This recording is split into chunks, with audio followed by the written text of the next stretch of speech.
So as you can tell, okay, I think I'd like to start off by saying this isn't meticulous or planned or anything. This was spawned by Hannah's behavior yesterday, which was, we'll talk about it, but it's in a long line of bad behaviors that are shitty, not ways to treat people. And It's cold.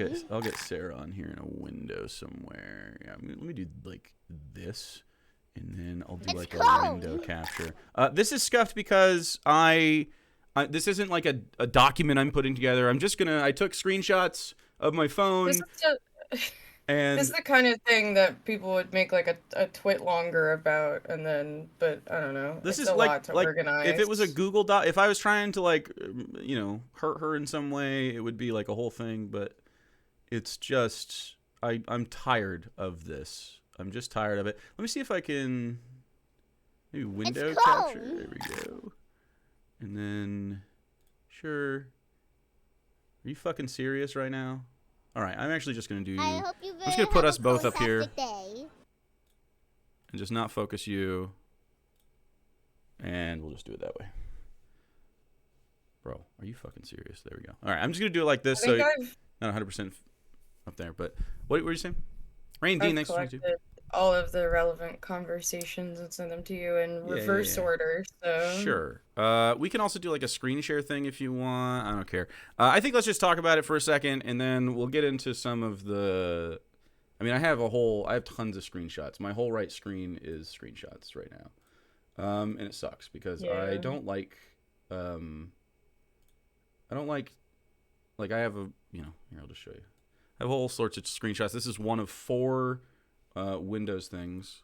As you see all these tabs, we're going to go over all of this. This is just one of 4.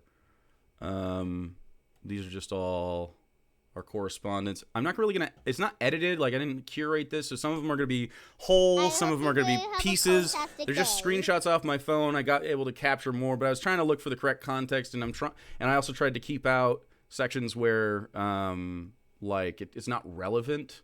But I mean, a lot of it's relevant, and I mean, you're seeing 95% of our correspondence when this happens. The other stuff would be like personal information that you don't. I'm not going to dox Hannah or Baha or anything.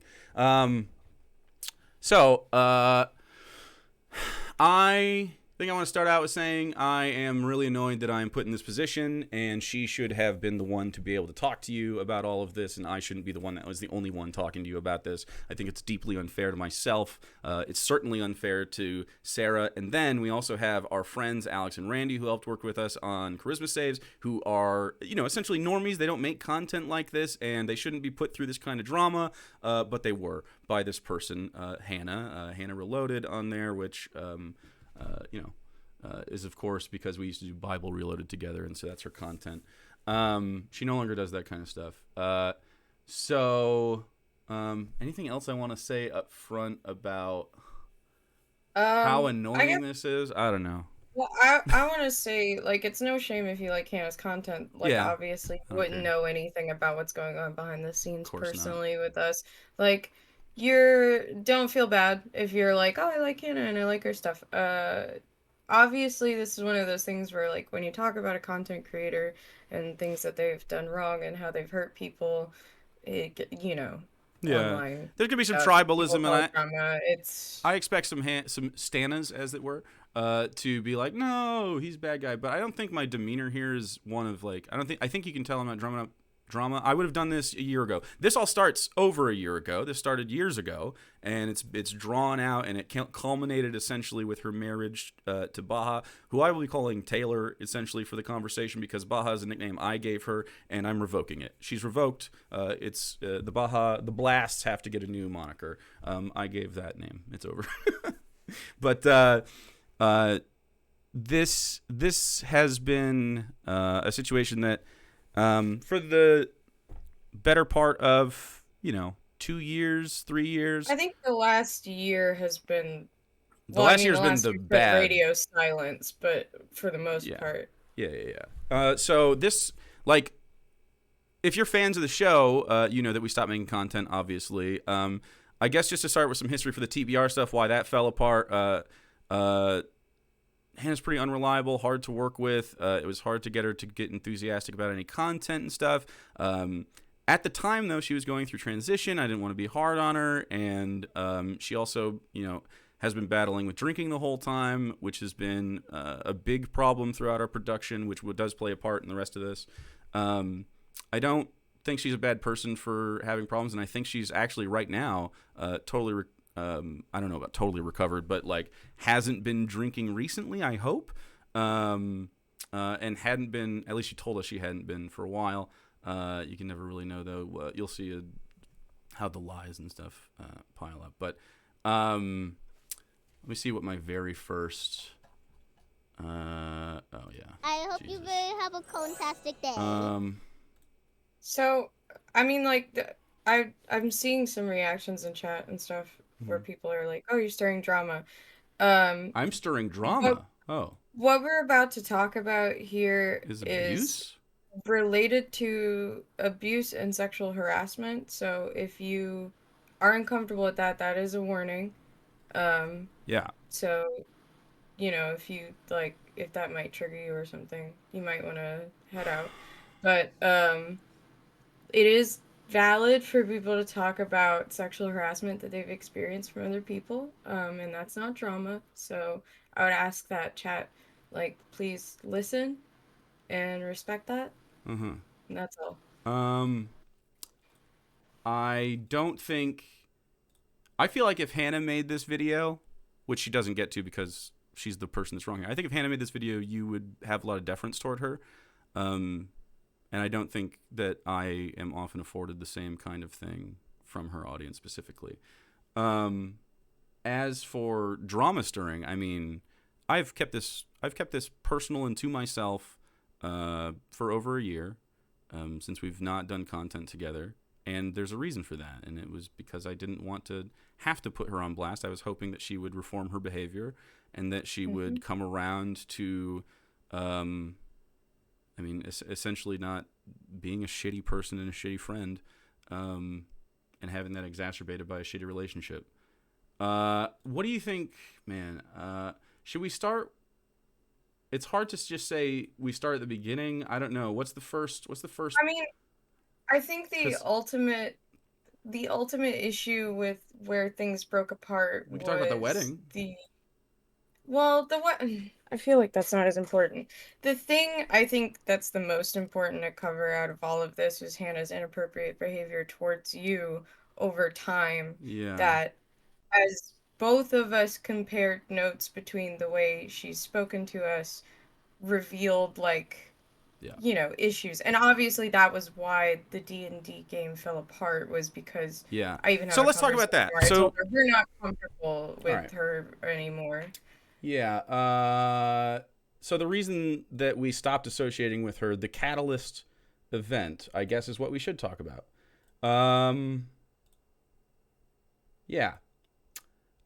So for years and years, we had, so this is, it's kind of it's a very sensitive topic, of course. So this is part of it, right? Is because there has been a narrative around our partnership in the past, which has always been entirely platonic, that there is some kind of ship thing going on, right? However, unbeknownst to myself and others, Hannah actually did have feelings for me, and the reason we fell apart is because of that. Not necessarily because she had feelings, because of the toxic way, her inappropriate way of expressing it. And so we can get to this is what I told her here. Talk to Taylor about your relationship, and I said that she we'll read this whole thing, but I told her she can't play D&D with us until she talks to Taylor about the thing she was telling me. So let's just start at the beginning of this. We are not a sexual couple of people, me and Hannah. She found out after a little while, of course, that Sarah and I are a kinky couple, and that we're pretty open about sex and things like that. And when she got with Taylor, man, it's important to understand about Hannah that she really is hard on herself. And when she gets validation from people, it's like a big, she really gloms onto that. And so when they started dating, she started to get really, really clinged on, and Baha got really clinged on. And a big part of their relationship was that to Hannah was that their sex life wasn't good. And she started to bring it up without she would bring it provocation up to both a lot. Of us, which I will say, my relationship to her was different with yours, where I was open to have these conversations with her, and I told her I was fine with that, and I'm fine sharing sexual like stuff with friends. So here's the thing. Sharing some sexual stuff is not a big deal. What became apparent was the probing nature of the sexual interactions, okay? Yeah. So I want you to understand, though I am an openly sexual person, Hannah and I do not have the kind of relationship where I would find this appropriate, okay? I play it off cool because I'm a very chill person, okay? But this becomes a pattern of behavior. This is just one of them at the beginning, and this just shows sort of like, this is just in a row, all the things. This shows the pattern of behavior. This is not a big deal. This is not a cancel event right here. This is beginning this. Completely unrelated, but I know you saw the Twitter post. I'm drowning in vanilla here. So she's complaining to me about her relationship. And she didn't. If you don't know what that is, that's a BDSM test. Oh yeah, this is a BDSM test. That we were talking on Twitter. She DM'd me about this. And I say Lamau, yup, because we had talked about this before. And Sarah has DMs about it that we can get into if we really want to. But like this had been a conversation. She didn't like the kind of thing that was happening. And so this is like her starting to, not the first time, but she's starting to probe into sexual conversations. Right now she's just venting, and that's what I think. I read this as venting, right? Everything else has been great, blah, blah, blah. My wife's relationship isn't great right now. Yeah, she's got some hang-ups. Yeah, she's sweet and stuff. I like some aggression, some domination. It's hard to communicate to people. Some people just aren't into it. I can just go down. I know. Sorry, by the way. I either get weird about sex or weird overshare. You good. I'm giving her short, terse responses, as you can see. Like, even if she doesn't open to new stuff or being that, it's very against any kind of open relationship thing in that context, which I knew going in, so that's fine. Just kind of sucks. I feel so much better about myself and have so many new feelings I can't explore. Maybe someday she'll chill on that a bit. She doesn't acquiesce on stuff very easily, is what I said, which is definitely true because she's quite controlling. Maybe I just won't have a good sex life. It happens. I'm not exactly in a position where I get lucky. So this is a thing that keeps happening, right? So I have a lot of messages. She like keeps, and I know that right now you're like, oh, okay, well, this doesn't seem like that big of a deal. What is Jake blowing this up about, right? This seems like a nothing burger. As you can see, there are more screenshots. This is one of 4, and then these are only mine. These aren't Sarah's, and it will become a pattern of behavior. She will keep bringing up sex with me, and then, spoiler alert, she will proposition me inappropriately. Okay? She will lose contact with me over this behavior, all right? This is context before you start getting upset. I think her lack of experience plays a major role. Time may be good. So, yeah, she has a lack of experience. We've talked about this. And you can see Hannah oversharing with me, but I roll off of it. Well, maybe I just won't have a good sex life. It happens. I'm not exactly in a position. My hormones have made me extra fucking horny, and it'll probably mellow me out over time. She's deeply embarrassed by this, and I don't think this is embarrassing. I think it's totally fine to express sexuality, talk about it with your partner, talk about it with your friends.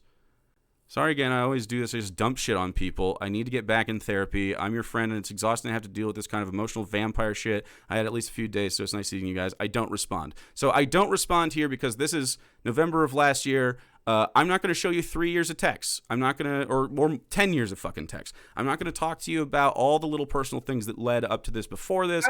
But she dumps constantly, and she is acknowledging this here. Okay? Yeah. This is a pattern of behavior, and this will continue to go. What were you going to say? I would just say we should probably just like speed through a shit ton of these screenshots because I have a lot that also I mean, we're not are going to speed at through it. I'm going to contact. do it diligently. I know, but I mean like So it's normal to vent to friends. I guess people just don't yeah.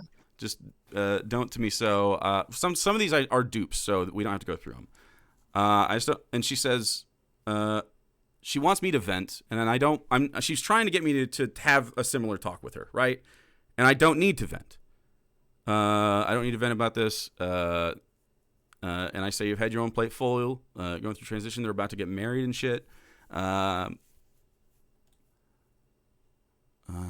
the same thing. This is just the last thing she says here.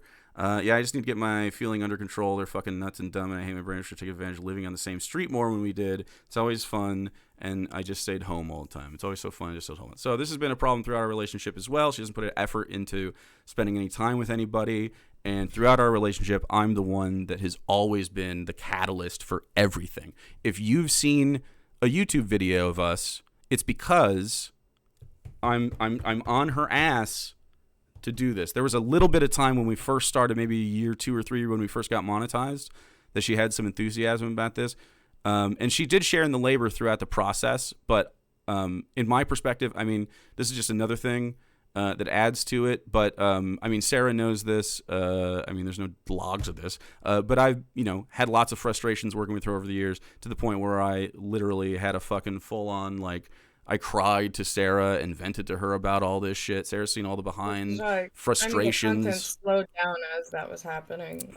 Obviously, TBR, so. Yeah, and the content was slowing down because of her lack of contribution to the the enthusiasm necessary to carry this fucking job out. Anyway, so we keep going. Randomly, so that's like November 10th. Randomly, she just texted me, "Hang dong for internet coward." Sarah and I were talking about OnlyFans on Twitter. I want to reiterate, okay? We do not talk. She doesn't just text me. She doesn't talk, like, this isn't a normal conversation topic for the two of them. This isn't whatsoever. What we talk about. And I mean, you'll see, I mean, there's more of this, so I'll give you more context. But like, before this, she asked me just like, "Hey, can you send me money?" Like, anyway, hang dong for the internet coward. So now she's soliciting dick, right? Which is okay. So it's a little jokey. It's a little jokey. I just give a gif like, "Oh, mate," and then I seriously have fun. Braver than me, have fun. And then I don't respond because it makes me uncomfortable. How are you feeling? Still sick, I know, but are you feeling shitty? So we have the messages at this exact time. So you have the messages at this exact time from December 23rd to 26th.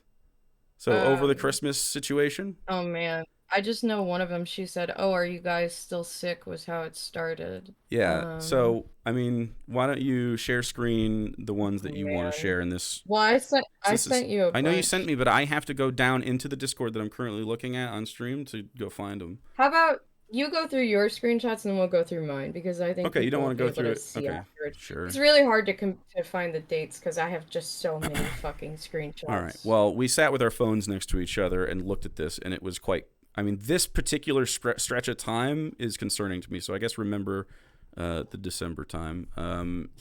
Like, she starts having like she starts bringing up weird sexual conversations with Sarah, essentially. And Sarah, a good sport and an openly sexual person, is able to have some of these conversations, but they keep getting more, I don't know, they keep getting more inappropriate, man.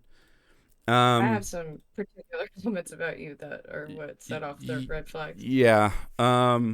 So a little bit later, might be single again. So yeah, I'm fucked. So around the holidays, they had a fight. This is one of many fights that they had, and one of the major things. So Baha and Hannah's relationship has been like the major point of contention, other than her behavior. It's like 1A, 1B. This relationship is toxic from bottom to top. I mean, it just isn't a good situation. This is not the first time that this will happen. This is just one of the many times.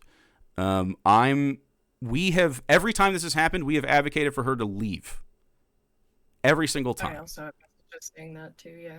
Telling her that she's better off leaving. Yeah, she found out I've been having weed whenever I want, which is her right. which, like, whatever, probably for the best if that's what it does. IDK just happened. So I ask her. So here's why I brought up the alcoholism earlier, because that had been a problem. So Baha isn't 100% the only bad person in that relationship.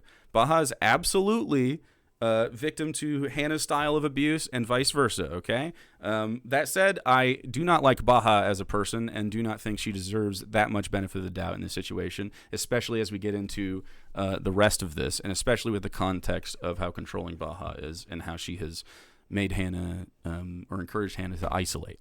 But we'll keep going. She found out I have weed. So I ask her, so you've been high and keeping it from her because she's a weirdo about it and she just found out because you told her? Or so she had lied about drinking to Baha prior, okay, to Taylor. She had lied about this, and it has been a problem. She had come over to our house and told us that it was a big problem and that they might break up. I think she even spent the night. I have text at some point, oh, thanks for letting me spend the night. She had a small relapse with alcoholism again and lied to Taylor about it, which is valid for Taylor to be upset about. It is.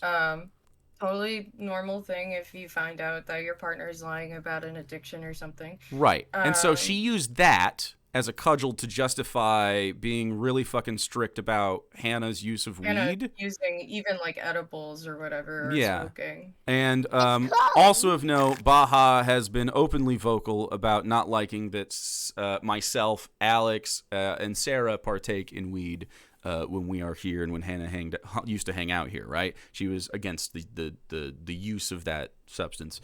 It is legal here in Michigan, and she's a square for that. Nonetheless, lying about it to your partner is bad, and I don't condone it. That said, the controlling nature of this has me on neither of their sides. She found the weed. So she went snooping in Hannah's shit for the weed, which pisses me off. Right? She found the weed. Hannah, I know for a fact because she told us and showed us, she used to bring over her prescription bottles in my house when she was on D&D days, and then she would take a couple edibles, have a fine time, be 100% fine. We'd play some D&D, hang out, or whatever. And then, of course, Taylor would text her the entire time she was with us because she was controlling. She didn't know you had weed at all. Such a weird hang-up, among others. Yeah, it's fucking bad. Now she's trying to tell me I have a problem and need addiction counseling. She has zero normal frame of reference on this. She's a fucking nut about this. Totally off base. I agree with myself. And saying that she... Like, as you can see, there's some problems here. You're going to see some texts that Hannah sends me about Baha's behavior in just a little bit here along the lines. Maybe around here, maybe? No, actually, they're up here. Anyway, it doesn't matter. They get pretty bad. Oh, here they are. It's literally coming up. Okay, so she's totally off base, needs therapy. These are texts that Hannah sends. You can see I'm texting. Well, I guess you already saw I'm texting Hannah. These are texts that Hannah sends me with the caption, in case anything happens. In case anything happens to me, make sure you have screenshots of these. Okay. So this is the point in our relationship where Sarah and I get very firebrand against the abuse of Taylor. So this is Taylor responding to Hannah in a text conversation or something. I don't know. They had a fight about the weed, and then this is it. Please come have a conversation with me. I apologize for saying I don't care. I'm just broken. You literally did one thing that made me feel threatened to the point I'm now throwing up. But somehow I'm now saying everything you do is threatening. Like, what the fuck is wrong with you? So you can see that she often will, Baha in this case, Taylor, and Hannah has picked some of this behavior up for the record. You'll see start mirroring this, but what are you saying? Yeah, Taylor was trying to basically paint Hannah as threatening because in the middle of an argument they had, Hannah walked towards her in the same room, and because of that, it resulted in Taylor threatening to call the police on Hannah, knowing well enough that she is a trans woman. She's a trans woman, and also that Baha bruises easily. So there was some. She literally brought that up. She could fake injuries. Yeah. Taylor brought up that I could fake injuries because I bruise easily, and the cops will believe me. And Hannah told us this. I was walking. She came to our house one night for refuge to tell us all of this. Yeah. Of course, we offered her shelter from her abusive partner. I was slowly walking towards her while talking. I literally left the room because I was like, and you wonder why I'm afraid you're going to call the cops on me? Like, I was literally walking slowly towards the bed while we were talking. You don't understand PTSD at all. I don't have to think you're a monster to be fucking scared of something you do. This is Taylor. And I never said I was going to call the cops on you today. I did that once a long time ago, and I fucking apologize for it multiple times. This is Taylor's words to Hannah. So I didn't say it today. I insinuated it today, and actually I threatened you prior to that. Yeah. Okay, so I want you to know the date on this. This is December 31st, 2022. 2022. You think Jake is just fomenting fucking drama? 2022. Okay? And I just showed you screenshots from fucking before that, okay? November before that. I mean, obviously. What you think? If I was fomenting drama, okay, on December 22nd, 2022, or whenever the fuck this was. We could have just, said something out loud. But obviously, so because as somebody who's been in an abusive relationship before with a controlling person like that, obviously the first thing you do is you don't blow it up, because that will only make the person being abused more December likely 31st. To stick with their abuser, because it isolates them, right? Of course. And so we tried to play the hey. So have a fantastic day. Yeah, we were like, hey, we are here for you. If you need us, our house is open to you. Never feel afraid to leave if she's threatening you. And she did leave. She came over to my fucking house. Yeah. That night. And they were already legally married, but the wedding hadn't happened yet. Right. And she sends this. They got legally married first. She sends this to me, and then, of course, classic abuse language. For in case anything happens to me, making sure you have screenshots of these. I'm upstairs now just chilling on my computer. Don't say anything to her, please, or Sarah. Sarah might try to involve herself, which I'd like to avoid. When people are in abusive relationships, a lot of people say this kind of shit. I did talk to Sarah. She was abused, and she fucking... No, I talked to Sarah. If you're my friend and you're abused, I mean, I'm not keeping that secret from people that need to know about that. You need help. Anyway, she was able to come over. Was she snooping? How did she find out? She was looking for something else and came across it. Fuck, it actually worked out somehow, and literally under 40 minutes. It worked out somehow. She's now cool. Suddenly they're okay. Right. A 40-minute, now it's... if I do weed, I don't know how I pulled that off. These things shouldn't cause a meltdown in general. I'm very aware. Lol. We'll see what happens in the coming weeks. Yeah. So, it actually worked out. So Hannah has this idea. She'll use this language in text with Sarah and stuff. She has this idea that she has to follow through with this relationship because that's a step forward in life. And... it worked out. This is a good thing to hold together. Lost fallacy. It happens to a lot of people who experience abuse as well. It's really hard to leave, because you rationalize the abuse being thrown at you. Yeah. So the day after this, it's January 1st in the coming weeks. The day after this, unsolicited, I don't respond. I need your dude opinion. If I do become single soon, which is now it's not fixed, and I wanted to attract a guy, what should I work on? You're a guy. You know me. What could I do to be less dudish? This is another fucking thing. I have screenshots from here. This is months ago. Hold on 1 second. This is months ago. July 6, 2022. So this is right before this. Or not right before, 6 months before. This is when these screenshots are from. She has had this conversation with me before. I don't recognize old pictures of you. I generally forget your transitioning sometimes. Sorry you're having that shit happen. I reported it. So this is when someone tried to dox Hannah. I supported her. Oh, yeah. I supported her. Call for an Uprising was trying to dox her. You might remember this if you're a fan of her. She, they were using dead naming and old fucking pictures and shitty. They were being shitty. And anyway, I feel like you're pretty biased as far as the ugly shit. By the way, I'm terrible about being nice to myself, and you're definitely your own biggest bully, but I think you've always been way too self-punishing. 6 months before we have this conversation that I'm about to show you again. Thank you, I appreciate it. Sorry for being a needy fuck. You should be nice to yourself, too. You're a great guy, Jake. Remember, she says this kind of shit all the time when I'm giving her affirming. When I'm giving her affirmation, this is her kind of stuff, okay? She'll say this kind of shit to me constantly. You get to have needs, I guess, as a treat. It just felt so weird lately. Go back and forth, feeling really good about myself and bad about myself. I never get to use in a sex mood. Sometimes we've been horning. So she's talking about sex immediately after I affirm her, right? I don't notice this pattern here, right? This isn't a thing I notice. Sometimes we've been horning. That's my life, but I still don't like. I'm not like reciprocating, right? How do you deal with it? Fucking mostly. That I need to fuck more. I guess it's the only way. It's so clear that your very short responses are showing that you're just not into it. And then this right here, yeah. I should have. So she's obviously soliciting. I should have sucked dick when I had the chance. Lol. I've been in the Final Fantasy Discord Sarah's in, and I've been corrupted. Sarah was in a Final Fantasy Discord, and they had a not safe for work portion of the server. Yeah, we basically post thirst traps, and like I mean, we were just a bunch of like queer, horny people, but. I know we don't talk much anymore. Sorry for coming at you with weird TMI stuff. You see what I'm saying? Like, out of context, we literally don't talk. She's dropped out of my fucking... Like, she just shows up sometimes, and I tell her to obtain dick. I would if I could, Jake. I would if I could. Lamau. This is why you shouldn't be only into cis women. You could have gotten a free BJ back before I was in a relationship. Not trying to be weird, just saying... Damn straights, I don't respond. That was super weird of me to say. I'm sorry, I'm having a weird one. Sorry. Oh, I made this super fucking weird. I'm sorry. Okay, so let's go back 6 months later. We'll continue this. We'll continue this shit in a little bit. 6 months later, we're having this conversation again. I need your dude opinion. She's already solicited me. 6 months ago, she fucking solicited me. Okay? She sexually harassed me. I need your dude opinion. If I would...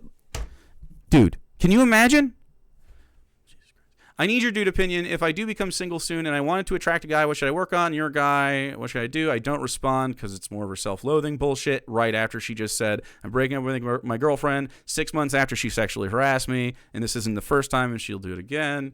To be clear, wouldn't be looking for a relationship or anything anytime soon, just looking for fun I've not gotten to have. And I say, just be your genuine self. I feel like I still come across as a dude, bro, and I feel like I look it genuinely as a straight man. Do I look okay when I'm in makeup and stuff? I know you aren't attracted to me, but in general, am I okay enough to have a shot with random dudes? Lol. Basically, am I super clockable and turn off most straight dudes? I'm sorry, I shouldn't put you in a spot like this. If you want to go fuck dudes, you should go do that. I don't know why you're all married. My genuine advice is stop trying to be someone and be the person you are. I'm a good friend. I'm a good friend. She apologizes every single time she brings up sex with both of us. Uh-huh. In a way, because she'll always say, like, she'll say something totally out of pocket, like sexually soliciting you, and then go, oh fuck, sorry, I made it so weird. Oh god, I'm such a weirdo, and then like just do that. And she said that to me after she's said stuff at you. Yeah. So this is after. So when she did this kind of shit, like, it starts to get really fucking weird. Okay, it starts to get really fucking weird. She continues to do that. Anyway, I tell her pretty bluntly, if you want to go fuck dudes, you should go do that. I don't know why you're all married. My genuine advice is stop trying to be someone and be the person you are. Since y'all have been together, you have been on eggshells about a million things. Pretty obviously worried about making someone, often her, mad or upset. That's not exactly sending the vibe that this relationship is really comfortable and good for you. It's pretty obvious you have needs she's unwilling and unable to provide or allow. So I mean, what's the holdup? Live life. Right? And she's doing this in the middle of the fucking night. And so I get off like stream, essentially. No one else will want me, Jake. I'm a fat, ugly trans woman with ADHD and probably autism. I'm fucked. That's stupid. It's not untrue. It's demonstrably untrue. There are reasons that this is demonstrably untrue that we don't have to talk about her personal life, but, what does it say about this relationship that your primary protestation is that you're settling because you think she's the world's only Hannah enjoyer? How is that demonstrably untrue? Apart from every sexual or romantic experience you ever had? None of them happened while I was this. Untrue, by the way. I feel like she was having relations with other people. Like, she was role-playing with people online while she was married without Taylor's consent. Right. I feel like I look like a fucking Chris Chan, which, by the way, she says that I was weird and ableist. She is weird about Chris Chan, and she uses her as an insult here. I don't know. Again, fat trans lady with a dick and neurodivergency. I shouldn't have said anything. I do this, and then I feel bad because it's like attention-seeking behavior for me. I didn't mean for this to become a whole thing. I'm just really confused, and I don't know where my life is going. Would I even be happy if I was with a guy, or would I just give me more shit to be dissatisfied with? I don't know. I don't think. It doesn't matter. The point is to find out. Just live. You get to live. I'm a good friend. So this is the day after, right? January 2nd, 1st. They had a fight. She comes over to my house to seek refuge. She is allowed to stay. We talk to her about Taylor. We talk to her about her relationship. She cries. We hug. It's a good thing. We think we're going to make progress a little. We hope that there's progress. Thanks for letting me crash here. Had so much fun last night. See you tomorrow for D&D. Because I'm a good friend. When you said before that you forget I'm trans sometimes, is that true? That was several days ago, and again, unprompted. Actually, that was the months ago thing, right? After she solicited me? Yeah. So I generally forget you're transitioning sometimes, and that's true. I mean, I don't, like, think about her fucking gender ever when we hung out. Just Hannah. That's something why would I lie to you? So she does this shit and it pisses me off. And this is like the millionth fucking time she's done this shit. Genuine truth. I don't want you to say something to make me feel nice. Why would I lie to you? This is fucking annoying. This is a pattern. And I know this is the first time I'm showing you, like, this is the first time you've seen this, but like fucking years of this shit. I don't know. It made me feel good about myself. I'm sorry I've been weird lately. Since you've been with Taylor, your self-consciousness has skyrocketed along with weirdness. Doesn't seem like a coincidence to any of us. Yeah. I don't want to have some big-ass intervention or whatever. I don't want to have a discussion about boundaries. Oh, let's talk about that. I don't want you constantly on eggshells. Boundaries. When this right here, she sent me this and I didn't respond and then it was awkward for a few days. I didn't do this because she tried to, like, fucking touch me on the couch in my house. 6 months after she said she wanted to suck my dick unprompted. So this was that. This was me talking about that. I don't want to have a discussion about boundaries. Yeah, she tried. Yeah, and I'm not into that. Unprompted, no fucking reciprocation. Alex was on the floor in the living room, like watching the TV. And he was there, and he side-eyed me a little bit. He side-eyed a little bit. So he was there. You can corroborate, but he doesn't have to. I don't know. Made me feel good. I'm sorry. I don't want to have to do some big-ass intervention. I don't want you crossing boundaries. Don't want you on eggshells. You keep trying to be a person you have in your head instead of the person you are, and it's becoming a glaring aspect of your personality. I maintain to this day she's doing that. Right now, yeah. She is doing this like who I should be and who Taylor specifically wants her to be. She's toxic for you. Your hang up with your voice certainly is reinforced by her and your voice lessons. She sucks, not just for us. I bring this up because when she's sitting at my house talking to all of us, she tells us that the voice lessons are a big problem, right? That they make her feel uncomfortable. Like, not that she doesn't want to do voice lessons, but that Taylor is very fucking, you have to do voice lessons. Right. And has opinions about her voice and her femininity and how Hannah ought to look and be. Also, Hannah lost a lot of weight, and I'm glad, she wanted to lose weight, but Taylor was definitely about that shit too. Fat phobic, even, I would say. She's toxic for you. Your hang up with your voice certainly is reinforced by her and your voice lesson. She sucks, not just for us. Beyond that, it's on you to figure your shit out. We're obviously here to support you, but also, like, we're not crutches. I know I'm having a lot of emotional stuff going on, feelings I don't understand that made me uncomfortable. I don't know. I'm just sorry I've made you feel put upon. You're my best friend, Jake, and I just feel so lost and alone. And I'm sorry if I crossed a boundary. Is there anything in particular I did that wasn't okay? I mean, it's pretty obvious you're being... pattern of crossing a boundary and then apologizing for crossing the boundary over and over and over and over again. And I'm trying not to pile on. It's pretty obviously you're being a little weird. She knows what she's doing in this case, right? She knows. And it rears itself in some situations, like last night. Something to be mindful of is all. Feels like you're really dancing around it. Like you normally say exactly what you mean, but you're being vague here. I think I know what you're saying, but I need to hear it before I say what I need to say. All right. This is This is the conversation that leads to us not allowing her at the table. This is it. Amongst the other shit, this is the conversation. Like, you don't really say exactly what you mean, but you're being vague here. I'm not really being vague. She just wants me to say, like, mean shit to her or something. She wants me to say something that will... It's cold! You know, she either wants me to give her an out, or she wants me to just, like, really fucking give it to her. Put her down. I think I know what you're saying, but I need to hear it before I say what I need to say. Which she's saying on January 7th, which is 7 days after her blow up with Taylor, which is after she spent time here, right? Just so you guys know the timelines. I'm sorry. Okay, I'm coming off as a psycho. I'm sorry. I don't even know if we're talking about the same thing. I'm going to leave you alone now. I hope we can talk when you're okay with talking. Obviously, you know, just walls of fucking text. She's sending Sarah walls of text that we'll go and read in a little bit. Wowzers, yeah. I literally just fell asleep. So this is as you can see, I have like she had screenshots. Messaged me and asked if you fell asleep during this. Yeah. Well, yeah, I just fell asleep early and wasn't looking at my phone. It's not awkward for me. It's easy for me. You, on the other hand, don't find any of this stuff easy. Obviously, gestures above it, the wall of insecurity text. I don't know why in the middle of D&D seemed like a good opportunity for you to have any kind of discussion. By the way, I forgot this until right now.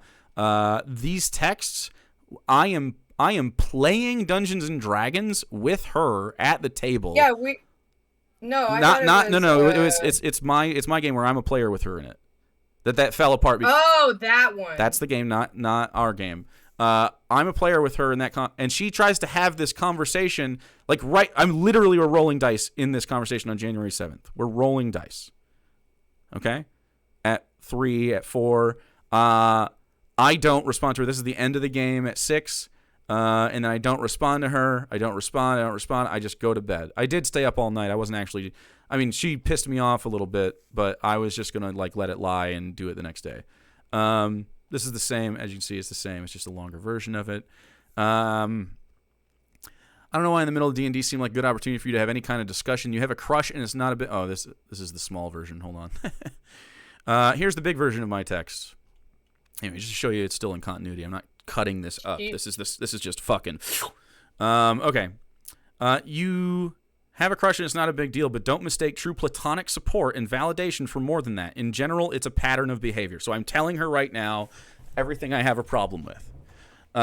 Taylor is an excellent example of you glomming onto a source of validation and staking yourself on it. The difference is her reciprocity, which makes the validation even more potent, which of course makes her hard to quit. But she's not the choice any of us would make for you. That said, we also don't get to make any choice for you and wouldn't try to. We only tell you what our experience is.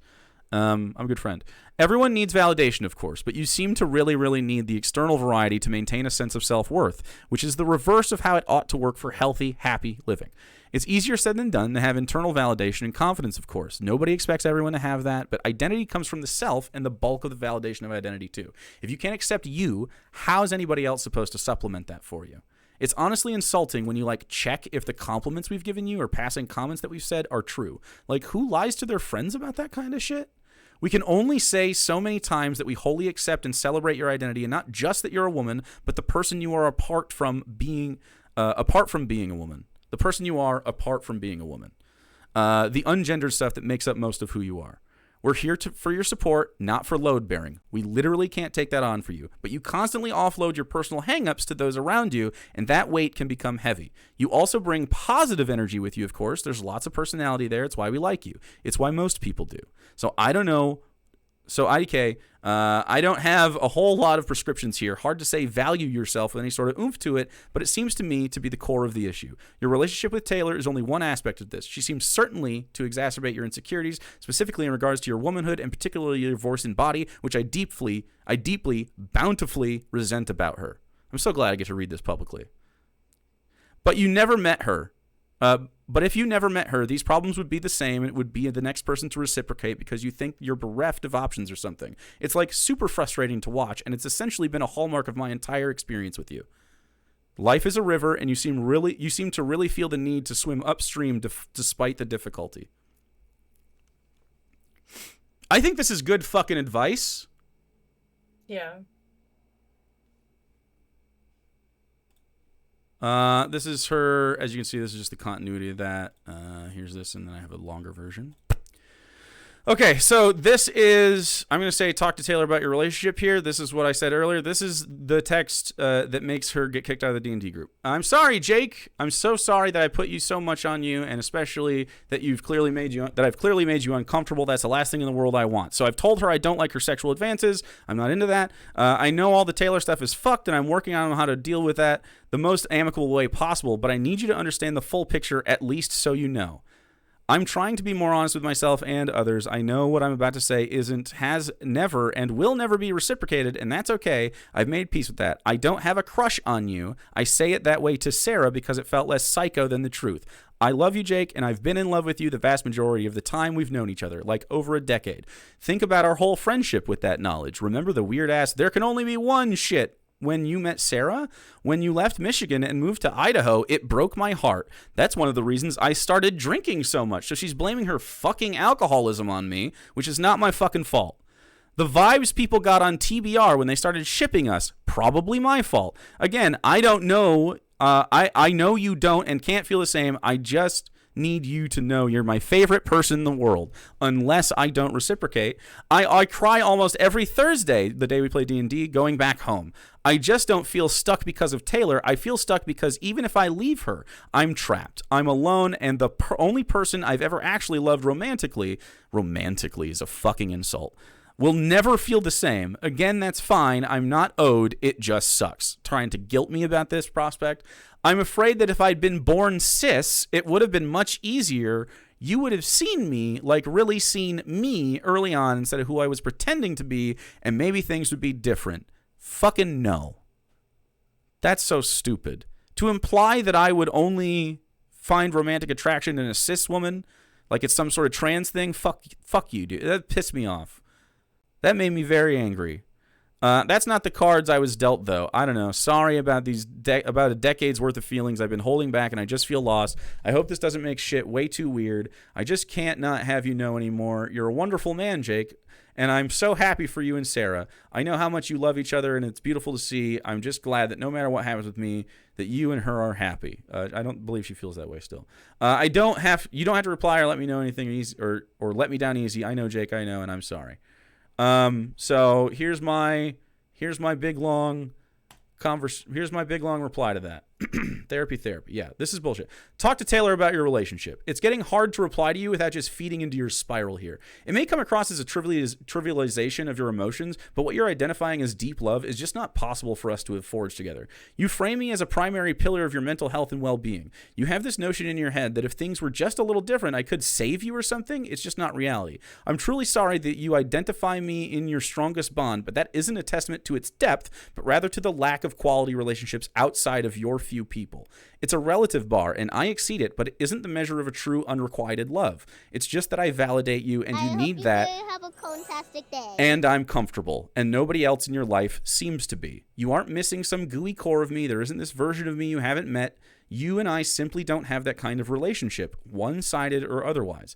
I'm not unattracted to you because you're trans or aren't cis. You could be Rachel Weisz, and it wouldn't make a difference. Rachel Weisz is a common meme in our relationship. Rachel Weisz is hot. And The Mummy is an awakening for everyone.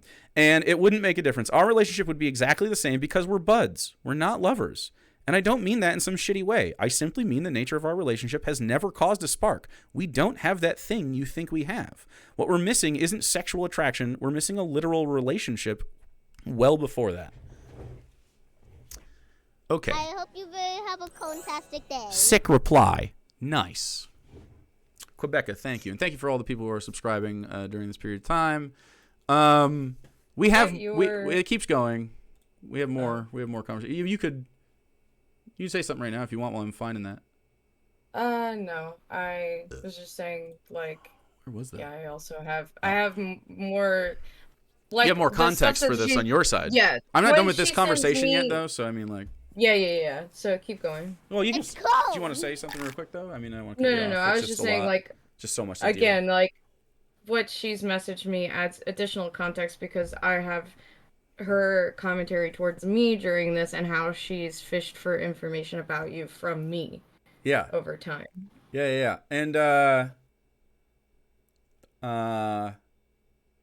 don't think I don't know if I grabbed this yet. But she fished. You went out of town. We talked about this. Sarah goes out of town to hang out with some friends, and she fishes to see if she can come over, essentially, while you're gone. Okay, so this is right after the thing. This is right after I just sent that text. This is immediate. I said, okay, sick reply, and then she says this. So whatever the timestamp on sick reply was. 3:24. So she sends this a little bit after that. Okay.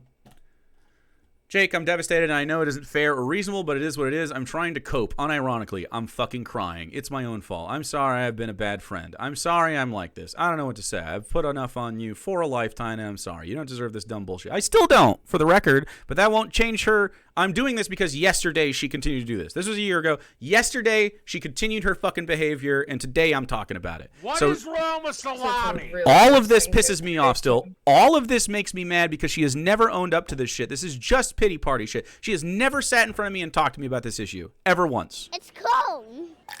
Sick reply nice is a great way to respond to unnecessary and ridiculous emails. It is. Regardless of my bullshit, I think what hurts the most is Sarah telling me that you're my best. Oh, yeah. I mean, we can do that if you want. Because I told Sarah that. I told Sarah this. You're my best friend, but you don't feel like I'm yours. I have never felt like Hannah's my best friend. She has never been the closest person to me. I have had Sarah, like, Hannah was never, like, when we talked about getting married and stuff, Hannah was never going to be the best, like, my maid of honor or whatever. She was like, the most she was ever involved was she was going to be like the person who did the thing. She'd swear in as a priest because I'm not religious. She's never been, like, I know that I've been her best friend and I know that we've been publicly friends a long time, but I mean, she said it in her own words. I've been a bad friend. I've always put this bullshit on you. We don't talk a lot. You've read these words. Those are her words, not mine. We're not close. We're not this close. We have been good friends, and she has been able to be in my circle, of course. And I still have love for her in a lot of ways, and I still, I want the best for her. But she's a piece of shit to me. And I, in the spirit of cutting out toxic people in my life, I mean, this is it. Realistically, I knew you weren't into me, but I at least thought we were best friends. We've been through so much together. We really haven't been through so much together. Like, she came out and we supported her, but I've clearly been a bad friend. I don't know exactly where along the way it happened, but you deserve, like, I guess, like, with the TBR thing, we've worked together, and it was fun being through so much together. She's never been through drama together. She's never fucking backed me up in any situation, in a public setting. Like, remember when people... anytime anything has ever gone wrong with, like, if people come after you, she's pretty much, like... she's happy to throw me under the fucking bus. She'll, like, pop in privately and be like, hey, how are you guys? But that's, like, the most support. Whereas, but I've rarely gotten goes that. After her publicly, I fight. Even when we weren't talking to her this last year, when that stupid D&D boomer guy... We were like, this is fucking disgusting to try to use her. I think it goes without saying at this point, but I mean, if you misgender Hannah or treat her shitty for some other reason, or say something, if you say something about her appearance or something because of this shit or whatever, if you just go and try to be shitty to her, I don't fucking want you in my community. I don't want you to harass either of them about this, but I mean, I don't associate with her, and I don't blame you if you don't either. We've been through so much together. I disagree with that. I guess I've been there for her a lot is what she means. But you deserve better. I've clearly been a bad friend. Her words. I don't know exactly where along the way it happened, but you deserve better. I want you to be your best friend, Jake. I'm so sorry I've used you as a means of validating myself. I'm sorry I've been selfish and self-centered. I platonically, in this case, love you and want to be there for you. Okay, platonically over the course of 20 seconds. Love you and want you to be there for you. I don't want you to be one-sided friend. Please, how can I be a better friend for you? It's more of this shit. How can I be the best friend you've been to me? Obviously not using you for validation anymore, not being a creep or flirting. What else? Even your frame... Oh, yeah. This pisses me off. Even your framing of being a better friend is in service to you. I'm trying to watch sports and enjoy my day, but now I'm like managing your emotional well-being. Being a better friend involves a fundamental restructuring of how you even view relationships with people, it'd seem. You can't be a better friend until you're just better. A more honest person, to be honest. Like, it comes across as mirroring at best if you're asking me for like a checklist of actions you can mimic to socialize better, and this isn't the first time you've asked for one. And I showed you an example of that. So she doesn't talk to me for a little bit after this. She says, I've been thinking a lot, and it's just the next day, right? So she doesn't talk to me for like a few hours, like 8 hours maybe. January 9th. I've been thinking a lot and doing self-evaluation. You're right. I can't imagine how shit it must feel. You were basically used as a comfort object in my head, a character I built up to fulfill some need I wasn't letting myself have in reality. So she's building a different narrative? And she now sticks to this narrative. I actually never actually had a crush on you. I had a crush on the idea of you. And this is just like, this is how she's coping with this. This is an exact words that she stole from me, because that's what I told her. Because she, context. Do you want to, let's do this. Let's go to Sarah's now. I think it's time to get the other side of this. We'll get the back half of this conversation. Because there's just, she's now having a dialogue with Sarah at the same time. And I think at this point it's important to understand that part of the relationship to even go forward. So, again, to preface, I don't care if my friends talk to me about sexual things. That doesn't bother me. It's in hindsight when you look at the type of information that she would bring up or the conversation she would bring up out of nowhere. Specifically relating to Jake was what kind of is like, oh, this is weird. Oh, yeah. So do you want to do a share screen and I'll just click it, make it big? I sent you the pictures in the chat. You want me to go through all the pictures? I guess. I wanted you to share. Hold on. Okay. Yeah, so you could talk about your experience because I wasn't there. Okay. Yeah. I'll just have to. Yeah. It's easier. It's just easier. Yeah, way better. I like share everything on my screen right now. That's the problem. Is that bad? Oh, also. No, I just don't want all my fucking. Hold on. Yeah. Here, I'll just do this for now. I mean, I can start. Is it just in order? You just want me to go in fucking order? I'm gonna open these in browser. That's what I did. They're sort of in reverse order. Okay, so you organize them in that way. I guess I'll just continue this conversation then, and we'll get that. Might as well wait. I thought you had already done that. No, I just sent them to you in case she like blocked me. Or That's okay. All right, so we'll get to the point where she doesn't talk to me for a while. I guess at the end of this conversation. You deserve so much better than that. The reality is that I used a fake version you to conjure up. I'm so sorry for that. One thing I said was true. You're a really good man, Jake. A thing she doesn't hold to this day. Even though I feel like chat at this point. I feel like I've done a good job communicating. I'll do my best moving forward to be someone worthy of being friends with the real you. She doesn't. I don't want you to feel like I'm looking for validation. I'm not. I'm done doing that to you. So you don't have to respond to this. I just want you to know how much I regret what I've done. And I really hope you'll give me a chance to get to know the real you again as my friend so that I can be yours again too. Have a good night, Jake. Thinking a lot for under 8 hours. Yeah, how about you talk about your wife about this shit and get into therapy and actually synthesize the things that were said to you, because holy shit, this entire string of replies is just entirely bereft of a quality understanding of what you've been told. Like, actually, you're like talking to a really sad wall right now. You didn't understand shit that was said to you, obviously. I'm beyond annoyed right now. Taylor should have been talked to well before me. It's fucked up, and then you try to blame me for your mental health issues, your drinking, your loneliness. Eat a dick, dude. What a shitty fucking way to go about that. Nah, it's fucked. Narcissist behavior. Don't respond to me. Talk to your fucking wife. She doesn't talk to me for like 10 more days, and the game comes up because she doesn't talk to her wife. So I tell her about, so this is, obviously we don't have D&D. This is behind the scenes on the D&D thing. We're going to announce the game is canceled tonight, but next week we're playing with or without you, and on stream I'm going to say Hannah's taking a mental health break. We hope to have her back soon, and it's true. We do want to have you back, and we've given you very simple terms. We decided not to do this because we figured it would strum up drama. Stana's in chat. We figured it would strum up drama. Yes, I am airing private conversations for sure. Yeah. But next week... Yeah, for views? No, because I was sexually harassed, actually, Lady Anne. That'll be in the doc forever. Lady Anne, I was sexually harassed. You support that? We're going to announce the game is canceled tonight, but next week we're playing with or without you. And on that stream, I'm going to say Hannah is taking your mental health break. We hope to have her back soon. And it's true. We do want you back, and we've given you very simple terms. Talk to your wife about what is apparently a series of lies, which tracks. But here's also what's true. People are going to ask you what's going on, including Mr. Blast, likely your wife, and obviously fans. I can't protect you from those questions.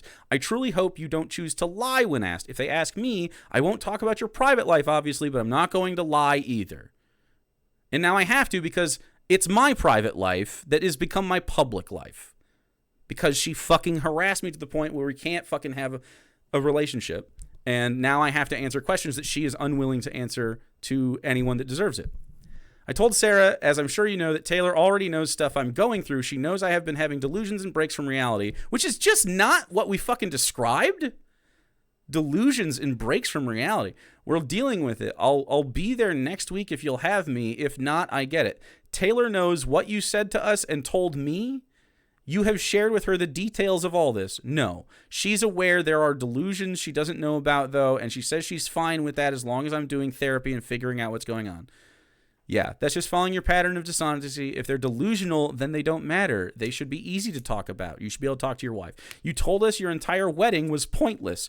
You said you never loved her. She said this in my house. You are not simply having delusions. You're a huge fucking liar, constantly. No clue if we can believe you about anything. True. You can't be honest with her for the sake of your friendship, then you don't deserve any of us. Delusion or not, telling someone you love that you felt like you didn't love them is fucking devastating. I do love her. But it is what it is. You said what you said. I hear you. The delusion is that you blamed me for your entire mental well-being is sick too. Nice. Okay, then I guess the real delusion was you thinking I'd put up with this shit? I don't tolerate dishonesty. You have a week before I stop protecting you from it. I actually gave her a year. This is what I meant by I've always been your best friend and you've never been mine. You have never treated me in a way that would lead to that. You do not hear me, you hear yourself. So fucking disappointed in you. I know I hurt everyone around me. I'm a selfish cunt. I'll tell her this week. She doesn't. After that, I hope I can learn to be a real friend. I'm sorry. I did not have the courage to tell her. We still don't know if she ever told. I don't know. This might be the first time if Taylor. Yeah, if Taylor's even watching. I did not have the courage to tell her, so no, I can't come tomorrow. I understand you're still going to play. My first therapy appointment is Friday. I'll be talking with them about how to have this conversation with her. It'll be done by next week if you still have me then. If not, I don't know where you get the idea that we're writing you off completely, as we've never once said. What we have said is that your wife needs to be in the loop on this if you're going to come here and also stay in that relationship. I don't even like her, but you can't come here and just be lying to everyone. So we truly hope you figure out how to be honest.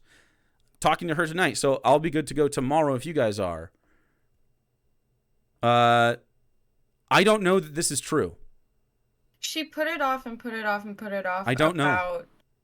Talking, we were like, we don't feel comfortable continuing D&D after Jake clearly was uncomfortable with her after she repeatedly propositioned him sexually and wouldn't back off or take no for an answer. And so once we were like, hey, you need to get like some time away and you need to talk to your wife and you need to be honest, and all of that. And she put it off and put it off, and we were like, hey, did you talk to her? Some of that shows up in my conversations too. Okay. So this one, I'm trying to go back and do these in order. And again, we would talk about stuff, and that's fine. And I tried to keep out, like, a lot of the detail, because, like, I feel like it's totally fine for Hannah to be able to confide in people about stuff like that.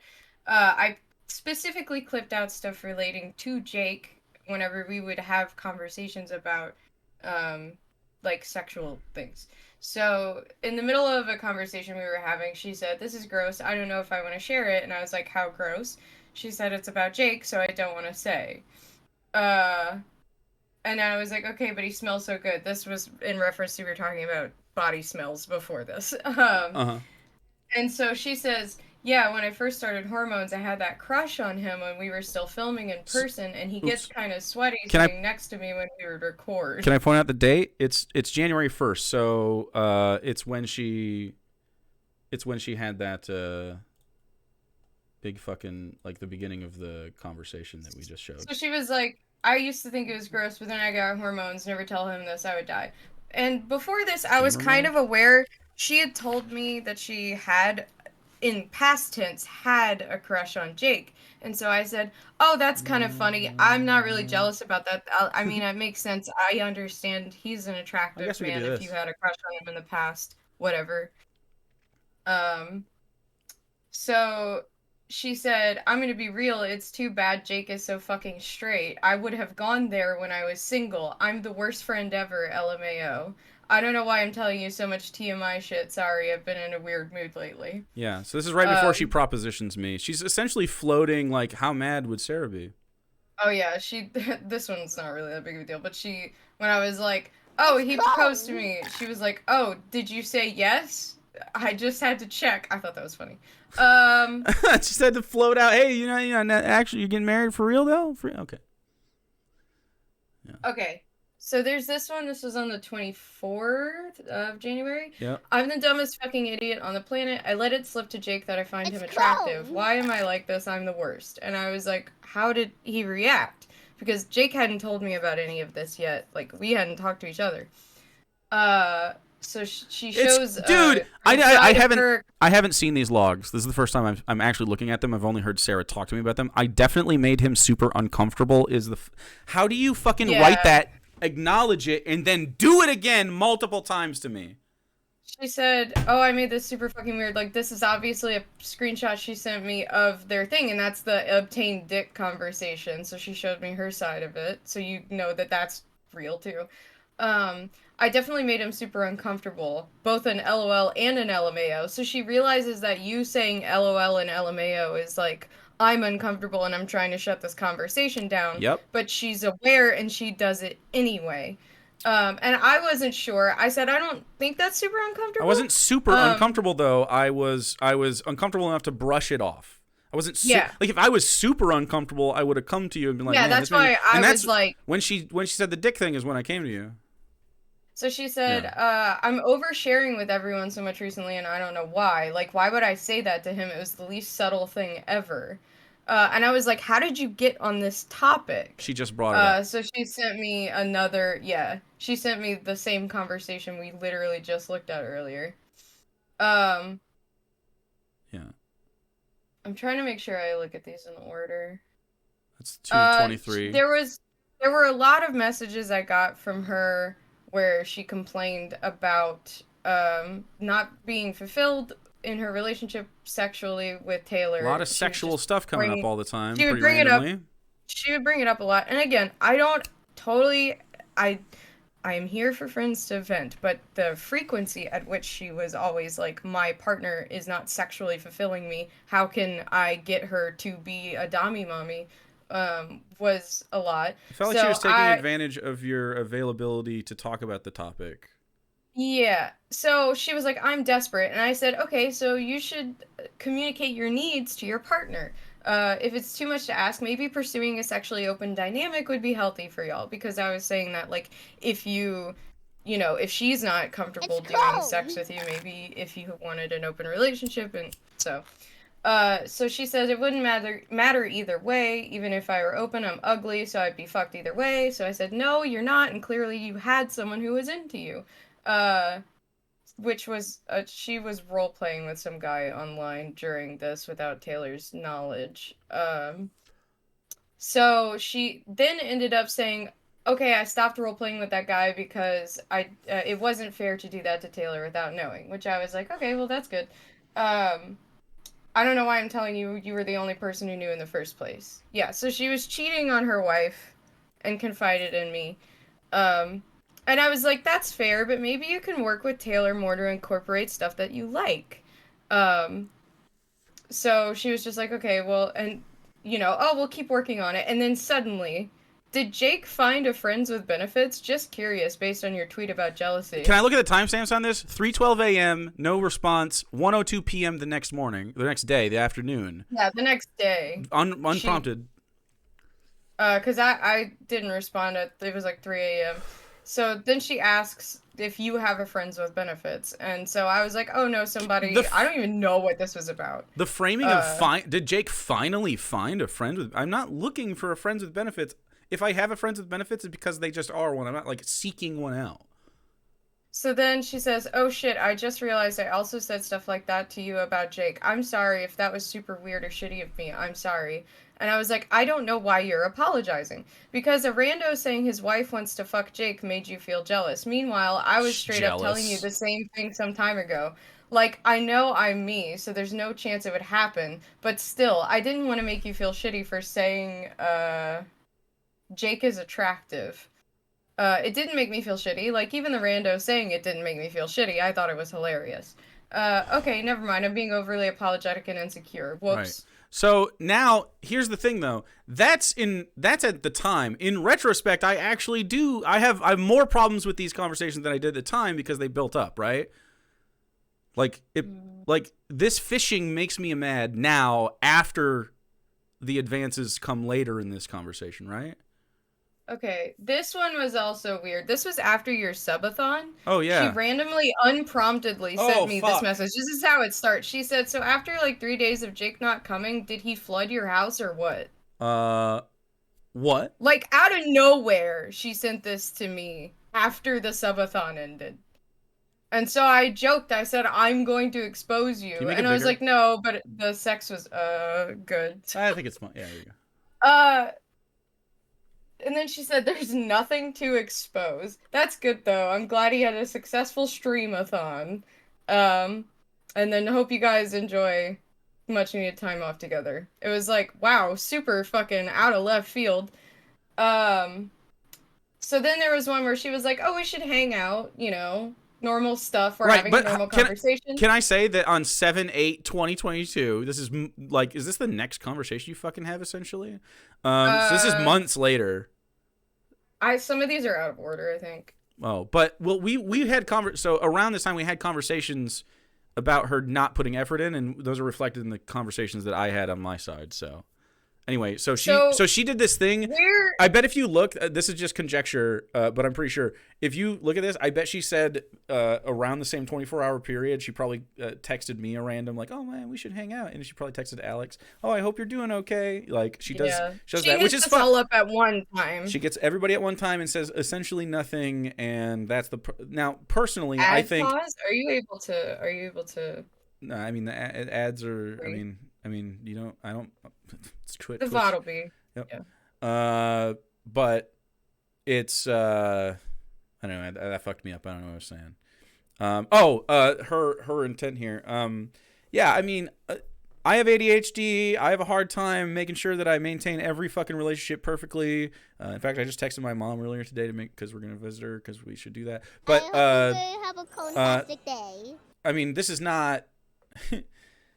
This is the most effort you ever see out of Hannah is this kind of stuff right here. Well, okay, so it was normal. It was like, oh, we should hang out. And I'm like, yeah, I'm pretty much free anytime. And then out of nowhere, so, like, you'll see that ended, right? Like, oh, yeah. And then later, next day, or the same day, but at 9 p.m., she randomly says, I've been on progesterone, and I'm so horny. I'm hornier than I've ever been, and I've constantly craved positive male attention. Some weird daddy issue thing that the hormones help trigger, but it's so bad. And I was like, oh, it's probably hormonal, and I was like, it's funny because I've had the opposite because I took Plan B, and so it kind of fucked up my hormones. So then she goes, oof, that sucks. Hope your hormones level out soon. That's got to be a pain considering how you and Jake usually have a pretty high sex drives. She doesn't, I mean, we don't talk about sex, so she doesn't know how often we fuck. Yeah. She's just bringing it up again. She's bringing me up.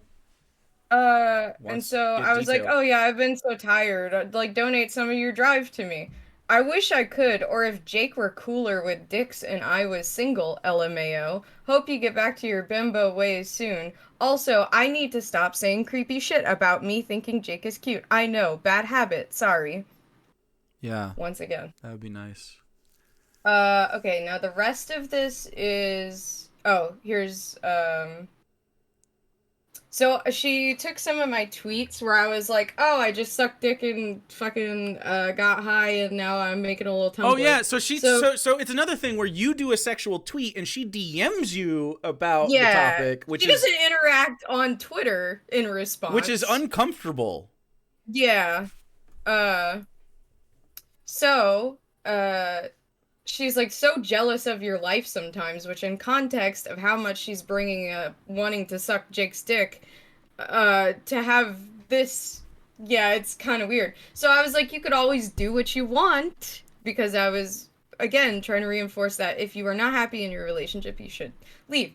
She says, no, I can't. Why not? I'm married and no one wants to fuck me. And I said, the first one isn't a refutation, and the second is definitely a lie. Like, first, that she's married doesn't matter. She can get a divorce. And the second one is that she's not ugly, or that no one wants to fuck her. And she said, it is, since our relationship is closed. You can't name one person who would fuck me, LOL. Ugh. I said, well, that's because I don't hang out with people who are probably interested in you, but I guarantee you there's someone interested. If you keep going into this marriage unhappy with it, things are not going to last. So she says, yeah. And I was like, it might be something you want to, think about at least, because all I hear from you is unhappiness about it, and that's concerning. Yeah, you're seeing this corroborated, of course. I hardly ever hear good things about their relationship unless it's posted publicly on Twitter or something, Everything else that I hear from her is negative about how she's unfulfilled, about how she's like, oh, I'm not happy having a woman in my life. I would rather have a man. How can you help me get a man? What's Jake like? All this other stuff, creepy. So then she said, yeah, I made my choice. I need to live with it and stop bitching about it. And I said, or you could have conversations. You should be able to do that with your spouse. She said, there's nothing to talk about. She already said open relationship is out of the question. So it's that or leaving her. And I don't want that either. So it is what it is. I said, so your ideal relationship is to be miserable, unfulfilled, and unable to even talk to your spouse. No, but it's the relationship I have. Not miserable, mostly. Just meh. Sounds super worthwhile. Sarah, I'm sorry. I know I come and bother you about this stuff. I just don't know what to do, and my feelings boil over to this. I'll try to stop. And I said, it's not about you coming to me complain. I'm glad you can talk to me, but for your own good, I'm telling you what you need to hear. She says, I'm too far in to undo it now. I said, that's dumb. That's dumb, and that's what I thought when I was engaged to a man who neglected me and abused me. She said, I'm not abused or anything. This is my own fault. And I was said, she called the cops on you, Hannah. She didn't. She threatened to. She threatened to. Ugh! That's abuse! This makes me so fucking livid. I'm heated. And then I said, still a threat, still bad, and all of this is why we talked to you before the wedding. You were already going into things with issues, and now you're legally bound to that person, which makes things much more complicated. We legally married months before the wedding anyway. I said maybe rushing into that wasn't the best of ideas, but still, marriage isn't something you have to stay locked into forever. Divorce exists. I can't be alone. Dating is a nightmare. I'm an obese, ugly, dude-looking lady with a penis. And I said, rushing into relationships for fear of being alone is dumb. And she also said, men are scary. I love men, but they suck. So this is my side of the conversation before the love confession towards Jake. She literally asked Sarah first. Before she went to Jake and said, I'm in love with you, she sent me a random message out of the blue to say, hey, this is a weird question. What does love feel like? She's a married woman, by the way. What do you think about Jake or anyone else you've been in love with? What does that feeling feel like? Oh boy. And I said, well, for me, it's somebody I feel comfortable around 100%, that I don't feel tired or exhausted by. When you're not together, you miss them. And when you are, you feel safe. More than that for me, but it's sort of like the core, I guess. Me and Jake feel like nothing I've ever experienced before.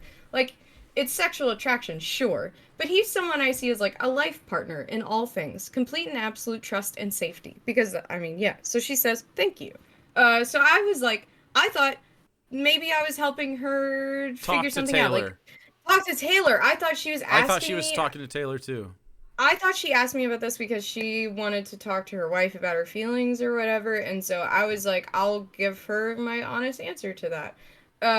Because you know that Taylor didn't satisfy those fucking terms. Yeah, because before all of that was her being like, Taylor, I'm not happy with Taylor, I'm not happy with Taylor, I'm not happy with Taylor, and then she would say, and corroboration, what does love feel like? Corroboration of the police threat on multiple occasions. So yeah. And so I was like, she's hurting you, she's controlling you, So, this was after she confessed to you and you replied to her. And I talked to you about it in between. Before I replied to her, you and I had a conversation. Oh, man. Yeah, right there. Did Jake fall asleep? I think that's the one. That's the one, yeah. yeah. Yeah, okay. So this is the start of this very long conversation. So did Jake fall asleep right after Hold on. I need you to... Yeah. That's probably fine. Perfect. Because I couldn't really see it either. Thank you. This was whenever she confessed her feelings. You can see the date, 1/8/2023. Yeah, this is after the thing. Did Jake fall asleep right after D&D, or am I being rightfully ignored for being the most cringe bitch on the planet? I said he fell asleep. I'm a fucking idiot. I'm sorry, and please don't hate me after what I told Jake. I said, why would I hate you? If you want to talk about stuff, I'm here, and Jake spoke to me about it all, told me a bit about how he feels, and I know he's having a hard time even trying to figure out how to respond. So this is me trying to be a supportive friend, despite knowing that she just upset Jake, because Jake told me he was upset by this. Yeah, I was... because she still was crossing boundaries. So part of it was also that she had the audacity to compare our relationships, like the one that she has with me and the one that I have with you, and the way that she talked to you about that was dismissive, and it pissed me the fuck off. Because, I mean, I know Sarah and I know this about each other, and I think my chat knows, but like, man, we just love each other so much, you and I, and it's just like, and she knew that too. She knows that, and it's, you know. Yeah. Ugh. Anyway. So she's like, what did he say? I'm sorry, by the way. I hope he told you all the parts where I said I'm so happy that you and him are together and love each other, and I love seeing that. I'm just glad he's happy and with the person he loves. I'm also so sorry for the weirdness about you and him or anything else. It's been hard holding all this stuff in for so long. Which she hasn't really held in, because obviously it leaked out where she was constantly like, how much did Jake come last night? Right. I'm sorry if I've acted jealous or creepy. You love him. You know what it's like. This is like the 6th time she said, I'm sorry for being creepy. Yeah. So she acknowledges that she's doing it multiple times. So I was like, why are you apologizing? Like, what are you apologizing for? Do you know, or just is this just reflexive? This is something I said because this is a constant through line in our relationship with Hannah, and that she always apologizes all the time, but I don't think she means sorry. She just says sorry because she's like caught, like scared or caught, or like she fucks up and then she thinks I just say sorry and that's okay or something. Yeah, and then and also that just saying sorry reflexively is enough. I'm sorry for being a creep. And no. And then you exhibit the behavior after and you continue to do the things. No, that's not an apology now. The apology, it just becomes another lie, right? Yeah. So she's like, oh, I just feel bad. Like, I'm in love with your fiance. That's fucked up. And I was like, why is that fucked up? Because I've been hiding it from him for a decade because he's yours and loves you. Because I've been jealous of you because I'm a creep. Hiding it isn't automatically bad. He's mine. I don't own him like possession. Jealousy is whatever, so long as you don't act on it and you haven't been a creep. Well, I said she hasn't been a creep, but... Yeah, I disagree. I think when I look back on these, yeah. Yeah. This is me trying to reaffirm my friend. She didn't say the blowjob thing, I don't think, yet, right? Yeah, I didn't know. And you didn't tell me that she even tried to touch you in person until later. There's, like, so much to get into that I genuinely don't know where to start. That's my only issue. Not in a bad way, just, like, where do I even begin to talk about this? And she said, it took me years to admit it, so I'm not sure who to ask. I said, first of all, elephant in the room. It's concerning when you say you love someone who isn't the person you married. At least from what you said, it seems to imply you married someone that you don't love. Yeah, said, I know. I know. Yeah, I know. Cool. So, which, regardless of my qualms with Taylor, is pretty fucked. Like, to legally bind yourself to someone and lie about how you feel to them. I'm also outright gonna ban you from saying anything like, I'm such a bad person. None of that shit right now. Because this was another thing she constantly did, where she just, like, every time there was an issue, she would be like, she would, like, self-flagellate about it. About, like, oh my god, I'm such a bad person. Like, the whole time as if that...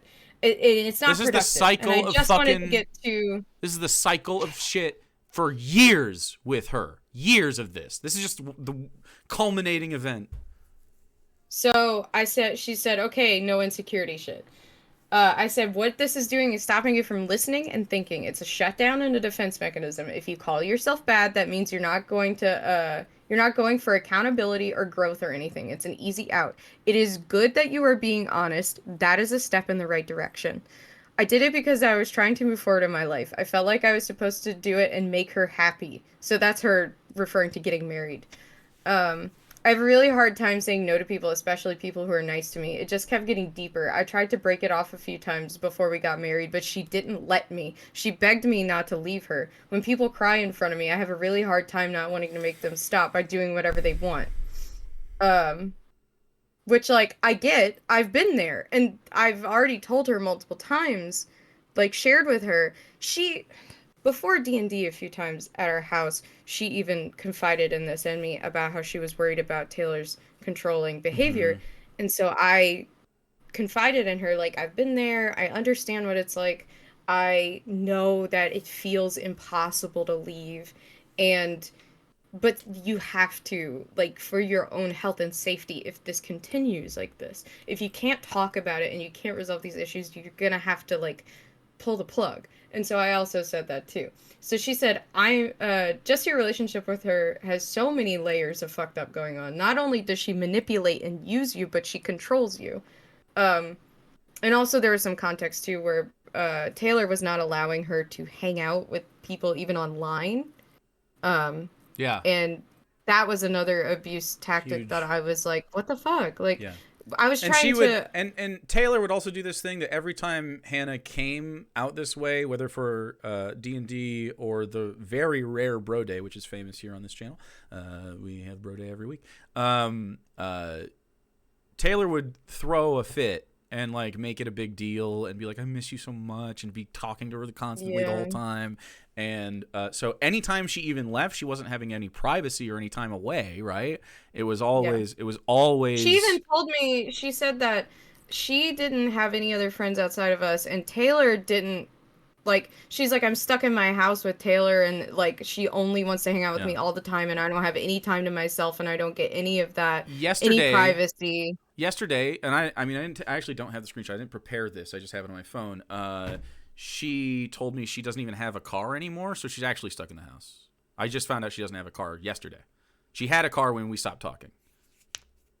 But I said, I haven't been happy about that since you opened up, and you know why we all said you shouldn't get married. What you need to do is rip the Band-Aid off. Unless you have fear for your immediate safety, the faster and cleaner you cut things off, the better. If you need us to help move things out, we can do that. You have a house and you'd have roommates. If the daunting part is the physical motions of that, you have many hands here to help. The only work you have to do is to pull the plug itself. Not trying to monologue at you, but I've just literally been where you are at right now. And the healthiest thing I ever did was listen to my friends and leave. Outside of us, do you have any friends you regularly speak to that aren't through her? And she said, yeah, I'll work on figuring out how to do this. I talked to, probably shouldn't know that person's name, but she had one other friend that we met. Yeah, and I was like, so I was like, just her? You know, is that your only other person you talk to? And so she says, yeah, just her. One of the biggest red flags to me is that Taylor doesn't give you your own time. Ever since you mentioned that, it's like blood boiling to me. People need their own space and identity from one another if anything will be healthy and not codependent. She said, yeah, I thought about that. It feels like dependency. She doesn't have friends she goes and sees like ever. Oh, this is what I was referencing. Yeah. So it's just me. Last time she spent time with friends without me was 5 months ago at a friend's birthday. After that, we went to a Halloween party at her friend's, and it was awful. After that, I don't mean directly after, it's just months between her seeing friends. And I said, that's not healthy at all. Me and Jake are homebodies, but we absolutely have constant contact with friend circles that the other one isn't involved with. Yeah. Having that is super essential for your partner, or your partner becomes literally everything. Like, you really don't want to become codependent on your romantic partner. It's not healthy. You need friends outside of your relationship. So she said, yeah, we spend every moment together when she's home. It's exhausting. So I said, yeah, you just can't spend every moment with one person. It makes you resent them if you have no personal privacy or space allowed. And I mean, how do you forge emotional connections with other people when you interact with basically no one? So if you sort of tell yourself no one else will like you, you've made a self-fulfilling prophecy. Yeah, that makes sense. So to be honest, even if you didn't have feelings for someone else, this is a thing that needs to happen regardless. So even after she's like, hey, I've been a creep and I'm in love with your fiance, I'm still being a supportive person because I still don't think that she should be with Taylor because Taylor is an abusive person. We're very bad people, though, by the way. I'm a very bad person. This is very bad of me and you. And she agrees. She literally says, agreed. Right. She writes the words, I'm looking for an exit strategy, talking about her wife, who she just married.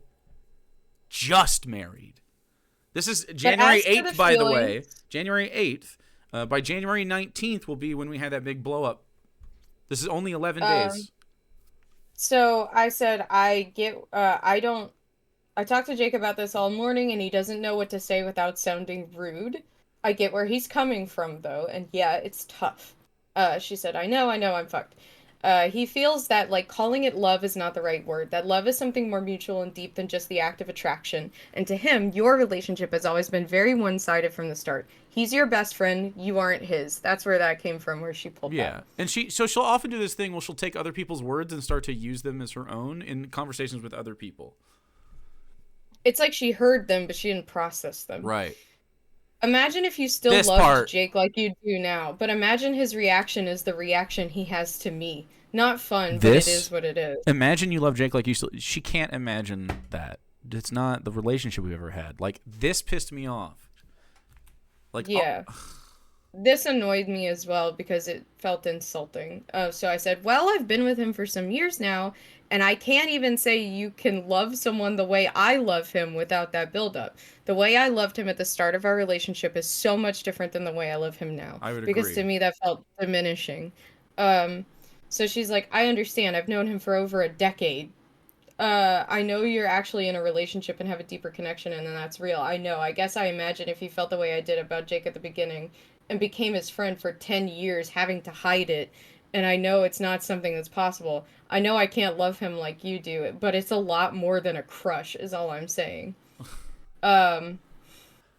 Said, I mean, sure, you may feel that it's deeper than a crush. I don't know how to explain this. My attraction to someone and feeling romantic love for them relies so much on it being a mutual exchange. Yes. I know Jake is pretty much the same on that, but, like, why do you think this is love to you?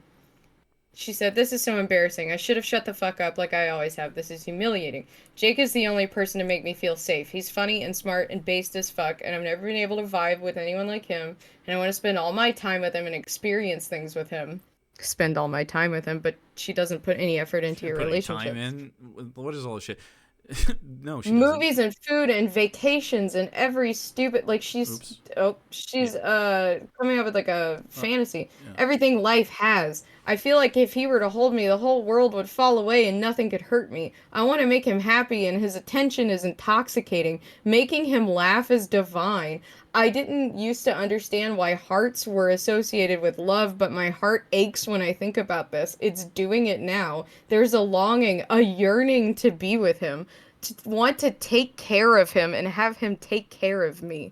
It's more than this, but IDK, I'm bad at expressing how I feel in relationships. You know what's crazy? Reading those words, that sounds a lot like her vows on her wedding. Yeah. Can you imagine walking up to somebody's partner and saying those words about their partner? So I said, I'm trying to think of how to respond without sounding condescending or dismissive, because I'm not outright dismissing your feelings, but it just sounds like you are in love with the idea of him, not the reality of him, which is the phrase that she ended up using with Jake later on. Yeah. He doesn't feel like you really know him much at all. I don't feel like she knows me much at all. So I really if don't he feels feel that like way, what's my favorite sport? I feel like chatters probably know that, and she might be like, football. Yeah. You know?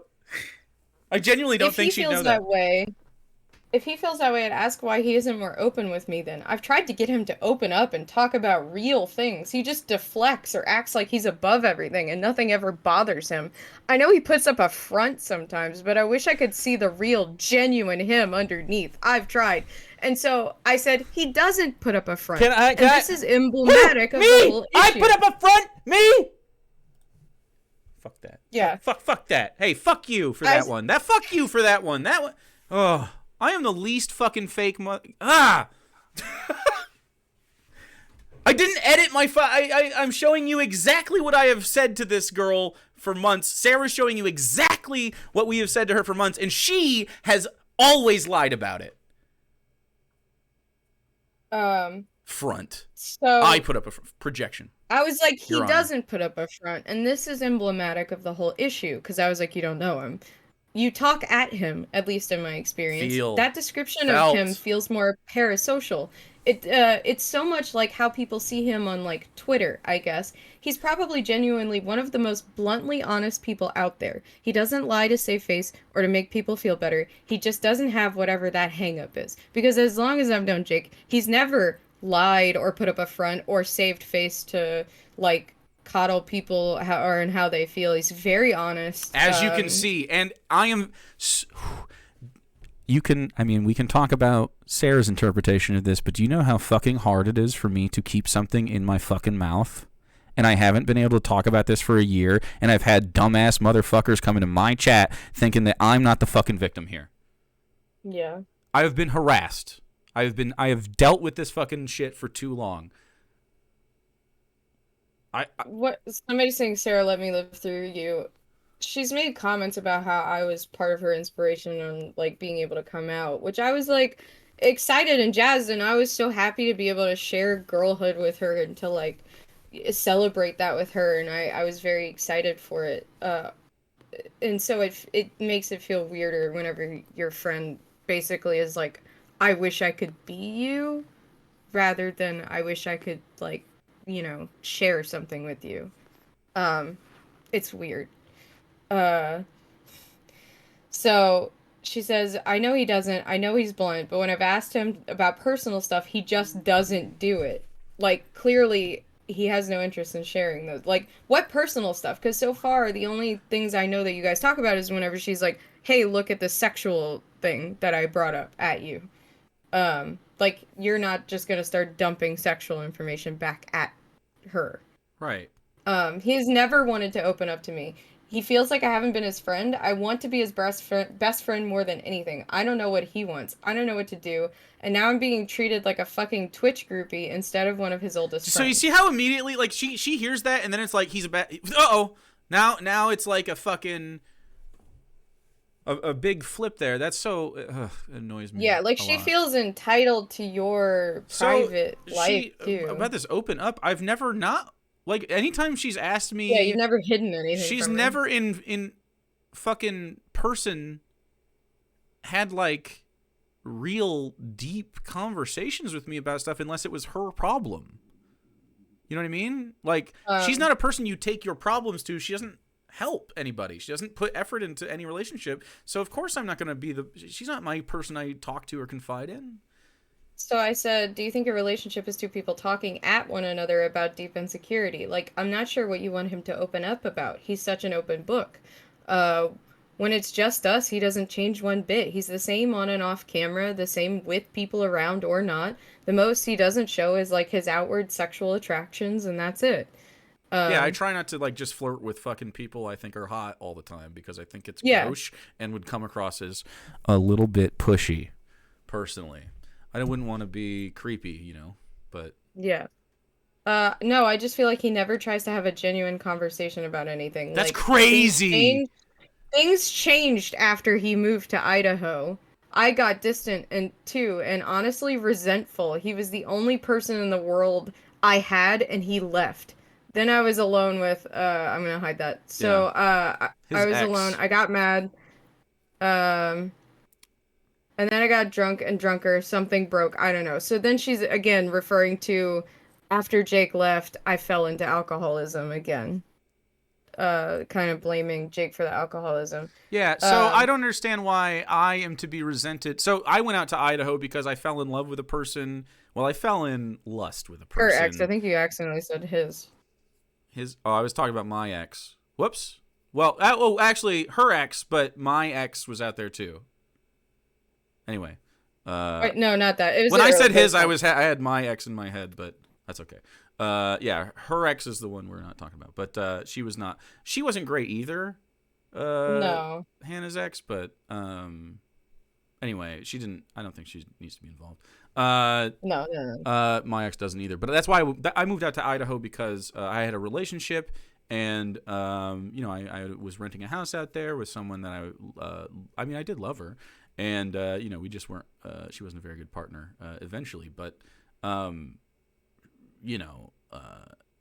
Hannah definitely. This is when we, if you're a TBR fan, we go to 2 cameras, right? And we do it across the way. And this is when Hannah Beard Watch was a thing, and she was going through that phase. And then later on, I found out, and we talked about like why was that such a big deal? Because she was going through like some gender identity issues and wondering that, and I was telling her like this is good. Anyway, she was super heavily drinking. And she talks about this. She was super heavily drinking during the time I was in Idaho, to the point where like uploads were getting late. And I don't know if you might remember this. It was a big problem. I wasn't even in the picture at this Sarah point. Sarah wasn't. Yeah, I didn't even know who Sarah was. And Sarah probably knew who I was though. And I did. I was watching. Yeah, and then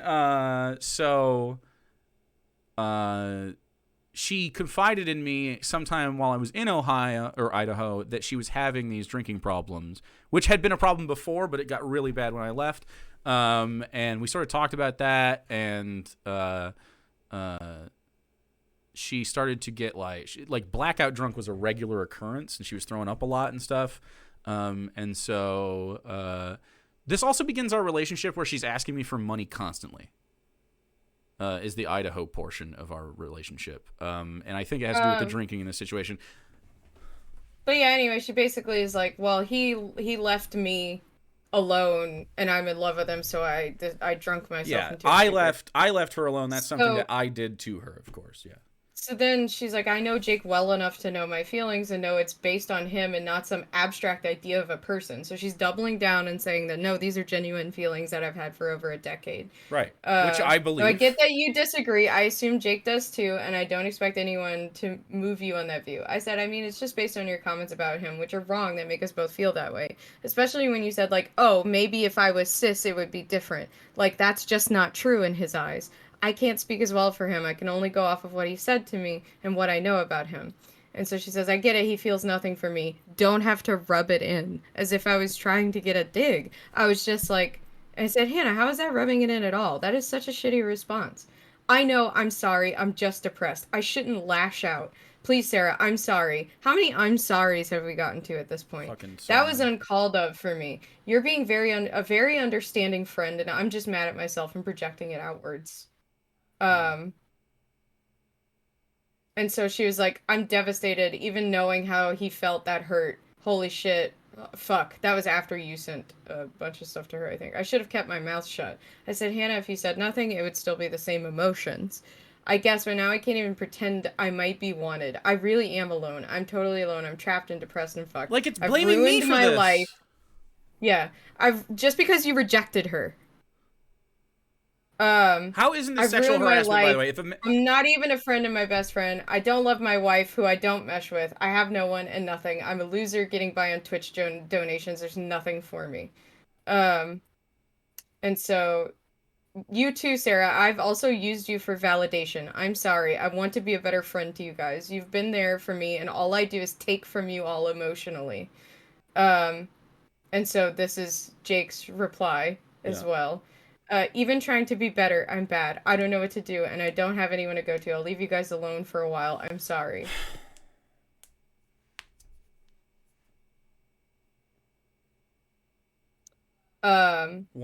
So in between. No, I guess it's not in between that time. So this was when we said, hey, we're gonna take a break from Christmas Eve because this is insane. Like all of this happened in the span of like a fucking like week with it. Yeah. So we were like, okay, we are not gonna stream this weekend. Yeah. You can see you it's need been to a talk year. to your wife. Yeah. We were like, you need to talk to your wife about this, because this is not okay. Yeah. So I said, hey, just wanted to check in to see how things are going. Have you spoken to Taylor yet? No, we've been sick. The therapist also hasn't scheduled me yet. We came to the collective decision that we're just going to hold D&D another week and give you more time to talk about it, because none of us feel comfortable with this until you talk to her. Yep. It'll be more than a week. I'm feeling different now. I don't know what's going on. I don't know if I have bipolar or some other mental issue like you guys said. Okay. The things I said to you guys and have said to you guys don't feel real to me all the time. I'm talking to a therapist. So this is where she starts saying actually I was making actually it up. This was all a delusion. I feel you guys can't, if you guys feel you can't be around me in the meantime, I understand and respect that. I'm sorry. I've continually hurt everyone around me and I've been a terrible friend. More of this and shit. Partner. I'm doing my best to find out what's going on with me. She is aware of the delusion stuff, though, and she knows I have ones she doesn't know about, and she is fine with me talking to a therapist That's about what she them. told me, too. I Same said, line. it's not about being around you. It's about offering you refuge in our home from your wife when you kept saying you don't love her and refused to talk about that with her. So she says, I do love my wife. This is right after she sent me a bunch of responses saying she doesn't love her wife. Right, I'm trapped. I don't love my wife. I don't even mesh with her yesterday. So I'm getting fed up at this point because I've tried so much to just be a supportive friend this whole fucking time. And this is so draining emotionally the whole time because she can never decide what is her real feelings on anything. And keep in mind, her erratic behavior directly affects the ability for me to pay my bills, for me to have a house, for me to have a life. Right? Like, this directly affects it the whole time. And she knows that. So I said, I don't know what to believe anymore. She's like, I know, I've been all over the place. My emotional state and beliefs change completely depending on setting and time. I'm not being hyperbolic when I've been saying delusions. I mean that literally. What is this one? Oh, well, this was another apology later. No, that's January 9th. That's actually before that last one. That's in between the... Yeah, go ahead. This is another... Yeah, this is right before... Remember when you said those other two screenshots? This goes right above those last... I already sent something like this to Jake, but you deserve one too. I understand now that I let my insecurities grow to the point I've become a narcissistic monster who's only been self-interested. I used you and Jake in some fucked up delusional psychodrama to make up for my bullshit. You all deserve so much better than that. Thank you for both being blunt with me and telling me what I needed to hear to take a step back and realize what I'd done to you. I'm sorry, and I hope over time I can show you guys that I don't have to be that person. I can be a supportive friend to you. You don't have to respond. I'm not looking for validation. I just want you to know and understand what I've done to you. I understand what I've done to you, and I'm sorry. Almost a copy pasta of what she sent to me. So I said, it's fine. Literally all I want moving forward for you is to just, listen to us. No one is lying to you, not even to make you feel comfortable. There are no secret layers to peel back. People are not fronting at you. Friendship needs to have that kind of trust there to be healthy. I understand that now. I'm not going to let my insecurities take the steering wheel. I trust you guys.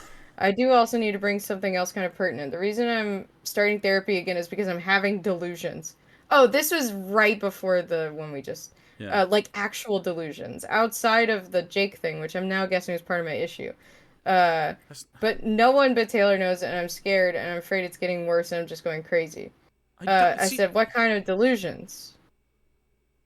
And she's just like, real life not being real. Don't want to get specific. I said, well, I hope therapy works out for you and you work through that and all this other stuff. Talk about it all, or you just can't ever get help for stuff. I'm going to tell her everything. Good. I really hope you find the path to healing with that. And then this was her sending me Jake's text and then saying, would you let me know if and when I can come for D&D, because Jake fucking hates me now, which is fair enough, but he doesn't want to talk. Jake fucking hates me now is crazy. I'm just invited for a while. I said, nowhere does he say, I hate you. No D&D Thursday, though. Work on yourself. Yeah. So, that's all of the screenshots that I have that are relevant to I'll change all it of this. to. Yes. People were asking why we were bringing this up now, and I have to say what do you mean that, bringing it up now? Yeah. Oh, I so guess I should just keep my yesterday- harassment fucking quiet. Yesterday happened. Yesterday, was it yesterday or the day before No, yesterday? yesterday. She sent. I have it She right sent here. message. It was yesterday. Yeah, she sent yesterday. messages, to Jake about. We can go back to Thanksgiving. We can go. I mean, there's still more. I have so much more. I'm not done. Like, I could keep going. But yeah, yesterday. Go ahead. I mean, you can. She basically said, It's like cold. she sent Jake a message saying, "I'm scared you're going to ruin my career." By talking about this, because Jake said something in Discord about how, like, I've collected screenshots in case, you know, she keeps pushing this. Because Hannah started talking shit on her channel about Jake being, like, an ableist, and all this other stuff. And, like, that's why.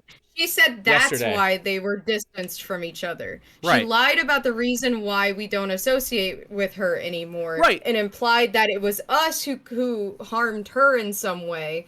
Or that she was fucking, like, taking a moral stance against Jake's political takes. When really the reason why this all split was because for months she's been sexually harassing Jake and prying for sexual information about Jake from me.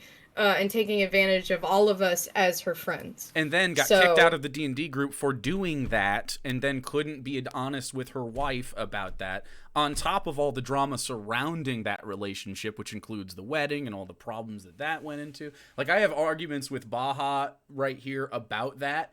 And the wedding stuff feels more petty, but so I don't really care. I don't have to either, whatever, but the last thing, I can just show you my very last...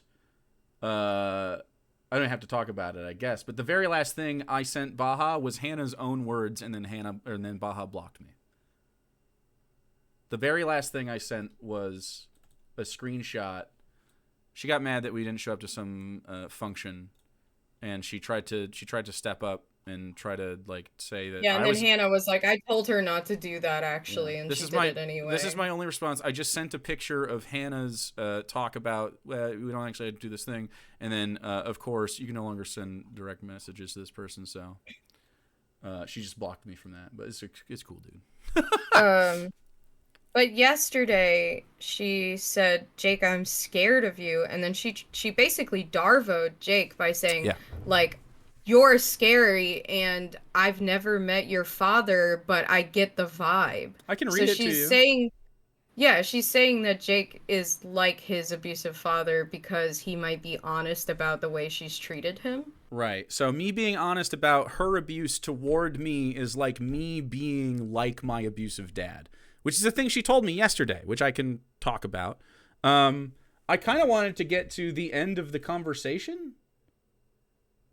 He also said she never gave a shit about D&D in the first place. Yeah, we'll talk about that in a second. Let's keep going. So after those conversations with Sarah, therapy's been going well, by the way. Sorry again about everything. I'm glad I get to come and play D&D and watch movies and stuff with you guys. I appreciate you and all the work you put into planning games and stuff. A thing she never put effort into. She never helped with anything. She didn't spend a single penny on helping put together the D&D set. And obviously she showed up and fucked the fucking vibes. I'm glad. I'd like to get back to normal and really dive into this campaign. This summer is going to be fun. He was wrong. This summer would not be. I mean, we had fun, but we wouldn't have fun playing D&D. Yeah, we need to get back into it so we can all earn back all the money we lost. We're just talking about the campaign.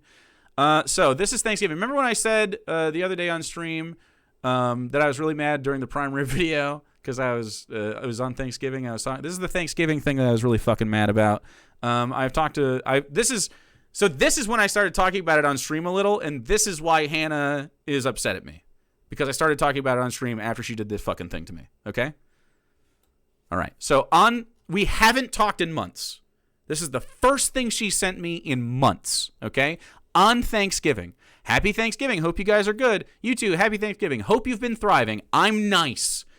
How have you been? Been great. Doing a lot around the house. Redoing our bedroom. The online D&D party is nearing the last arc after 4 years. Nutty shit on stream. Dave puked on himself a couple days ago live, chat. Bro days, Sundays. Making prime rib for Thanksgiving dinner on my chef shit. How about you? Just a little update.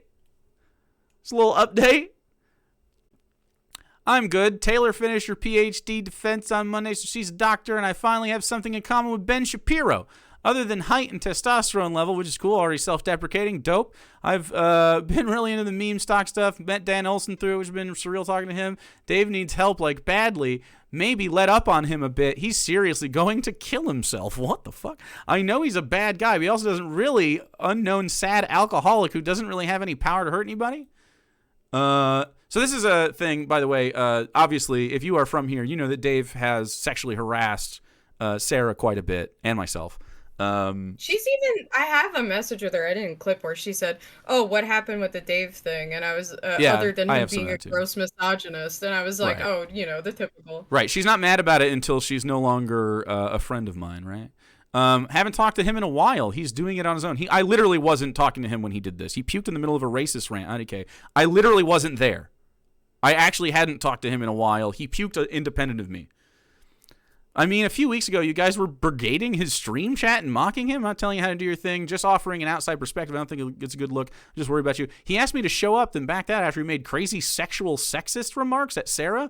Worried, dude? Come on. She hasn't talked to me in months. She's not worried. Yeah, it's really fucked up, and I mean it. I am worried, and I'm not the only person. Baha also upset about it. I just want you to be okay and safe and happy. She's starting to imply that I have things wrong with me. It feels like sometimes you cover Dave just because he's easy to punch down at. I get it. He sucks. She covers sovereign citizen stuff almost exclusively.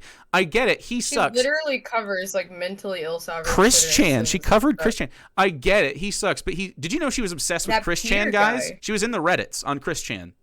I'm just talking. She came to our house and put the documentary on. Yeah, and made fun of Chris Chan in my fucking living room.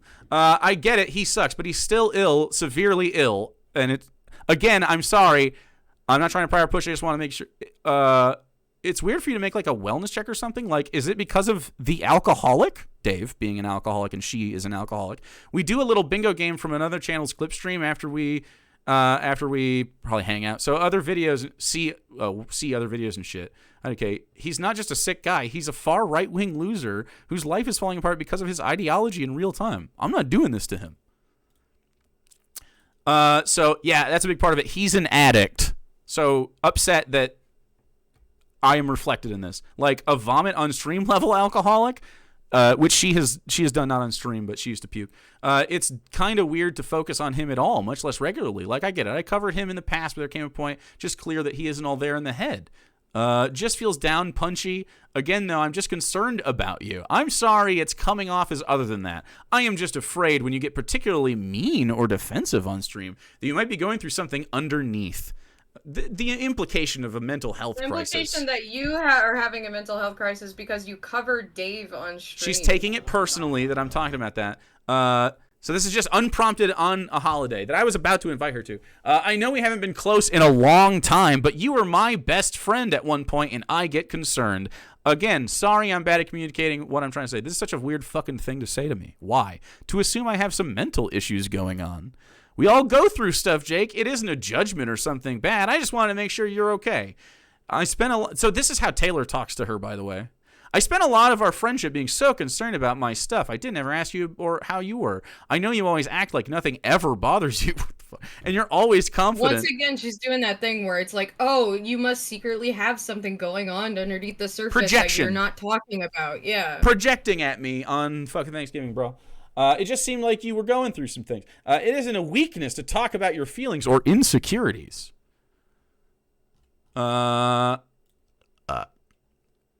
It's so evident. This is right after she sent that. It's so evident how little you ever knew me. What the fuck? The way you're talking to me right now sounds like you've been spending all your time with Taylor. Oh, he said it then too. He's right. It's actually wild to project like this on me. I'm genuinely in a really great place, and you're not being kind by randomly doing an armchair mental screening when the reason you're not here to ask me in person is written above. It's fake.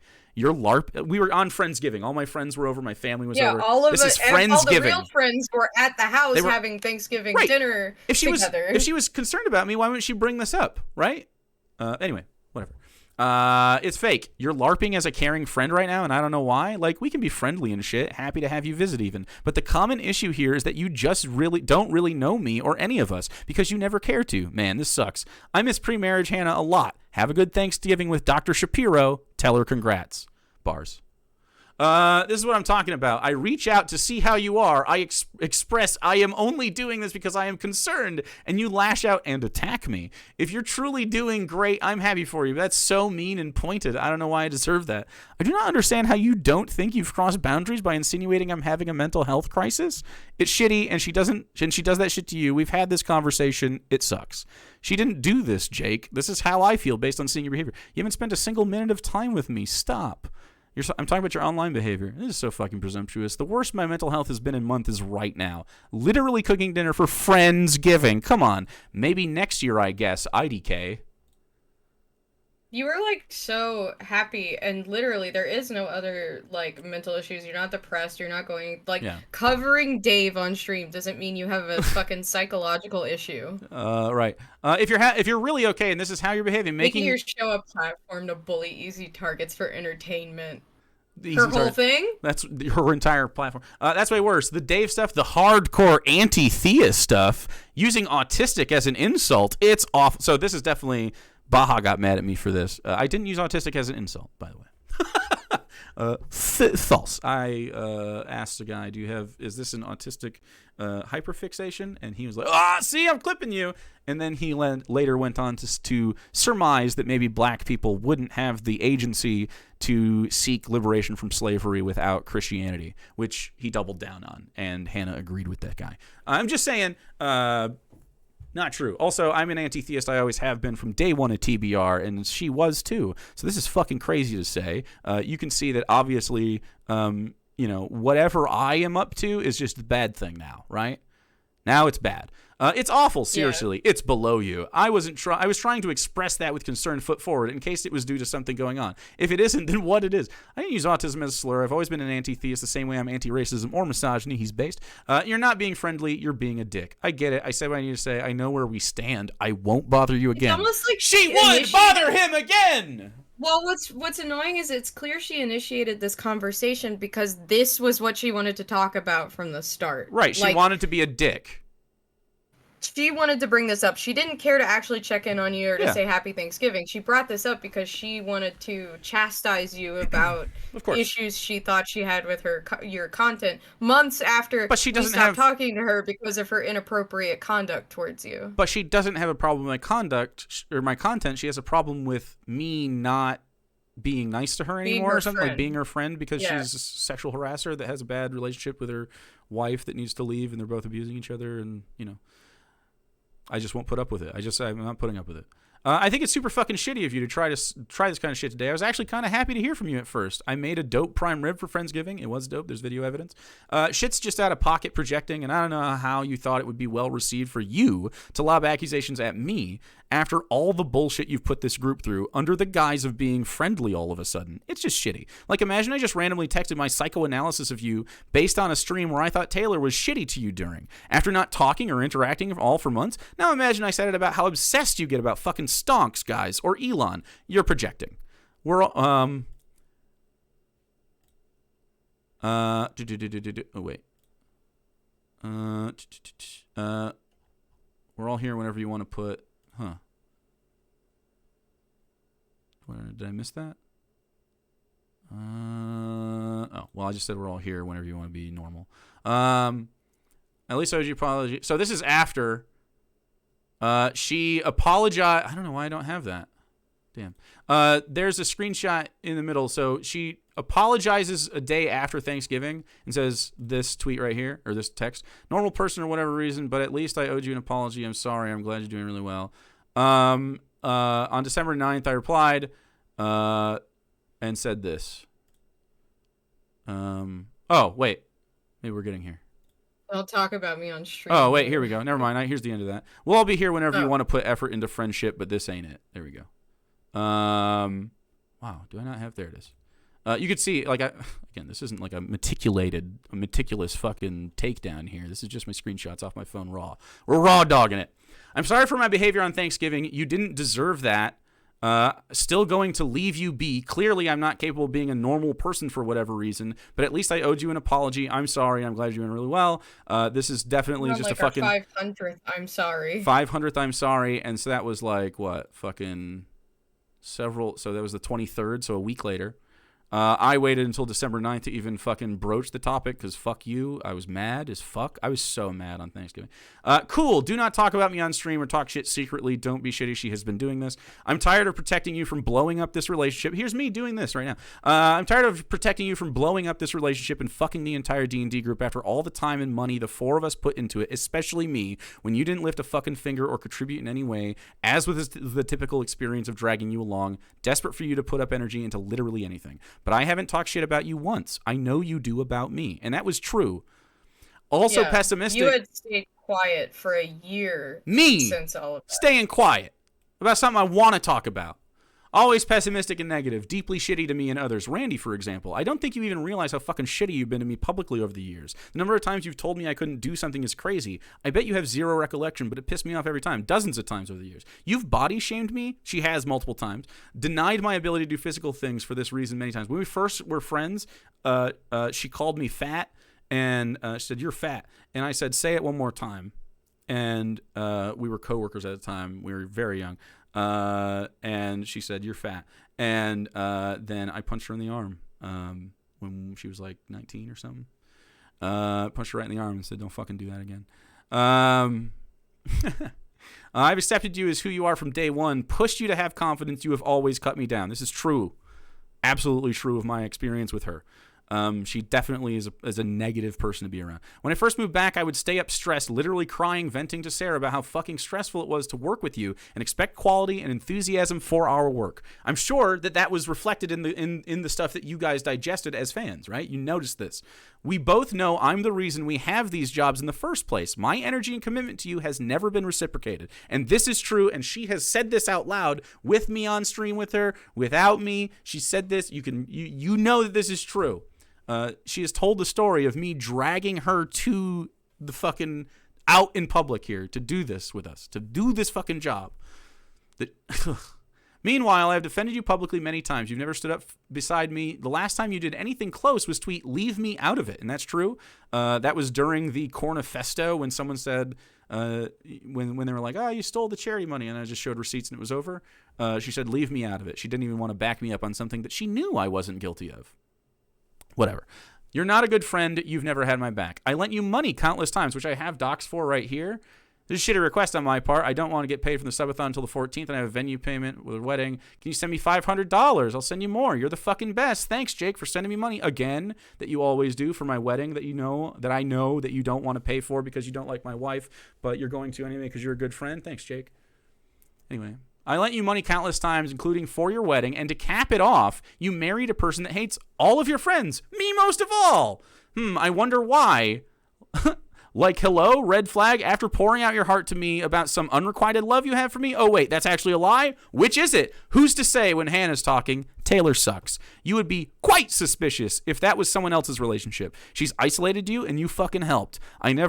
I have never done anything close to this to you. I was even the most fun person at your fucking wedding. At this pace, you won't be at mine. What a fucking joke. And she is not going to be at my wedding. You owe each of us an in-person apology and ownership of your bullshit with actual effort towards friendship if you ever want to be considered a friend with any of us again. And even after that, it would take a long time for you to repair that trust. I do not accept yet another shitty text apology from you, nor do I accept effort from you toward repairing anything. I expect you to allow this to evaporate so that you can avoid the stress of confrontation. Do not bring it up at therapy to bury it. So, like usual, the burden is mine when it comes to you. Don't talk about me if you don't even have it in yourself to talk to me. Tired of this. I deserve better than this. I have from the start. Bars. I'm right. I'm right about this. So, if you liked Hannah, if you still like Hannah, here's how she replied to that. Jake, I don't really have an interest in being your friend, so that's fine. I have no interest in groveling for something I don't want. You don't have to deal with me, and I don't have to deal with you. Owing your entire friend group genuine apologies isn't groveling.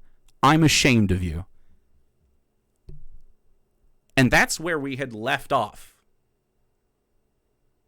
That's where we had left off for quite some time. Okay? I can show that to you right here.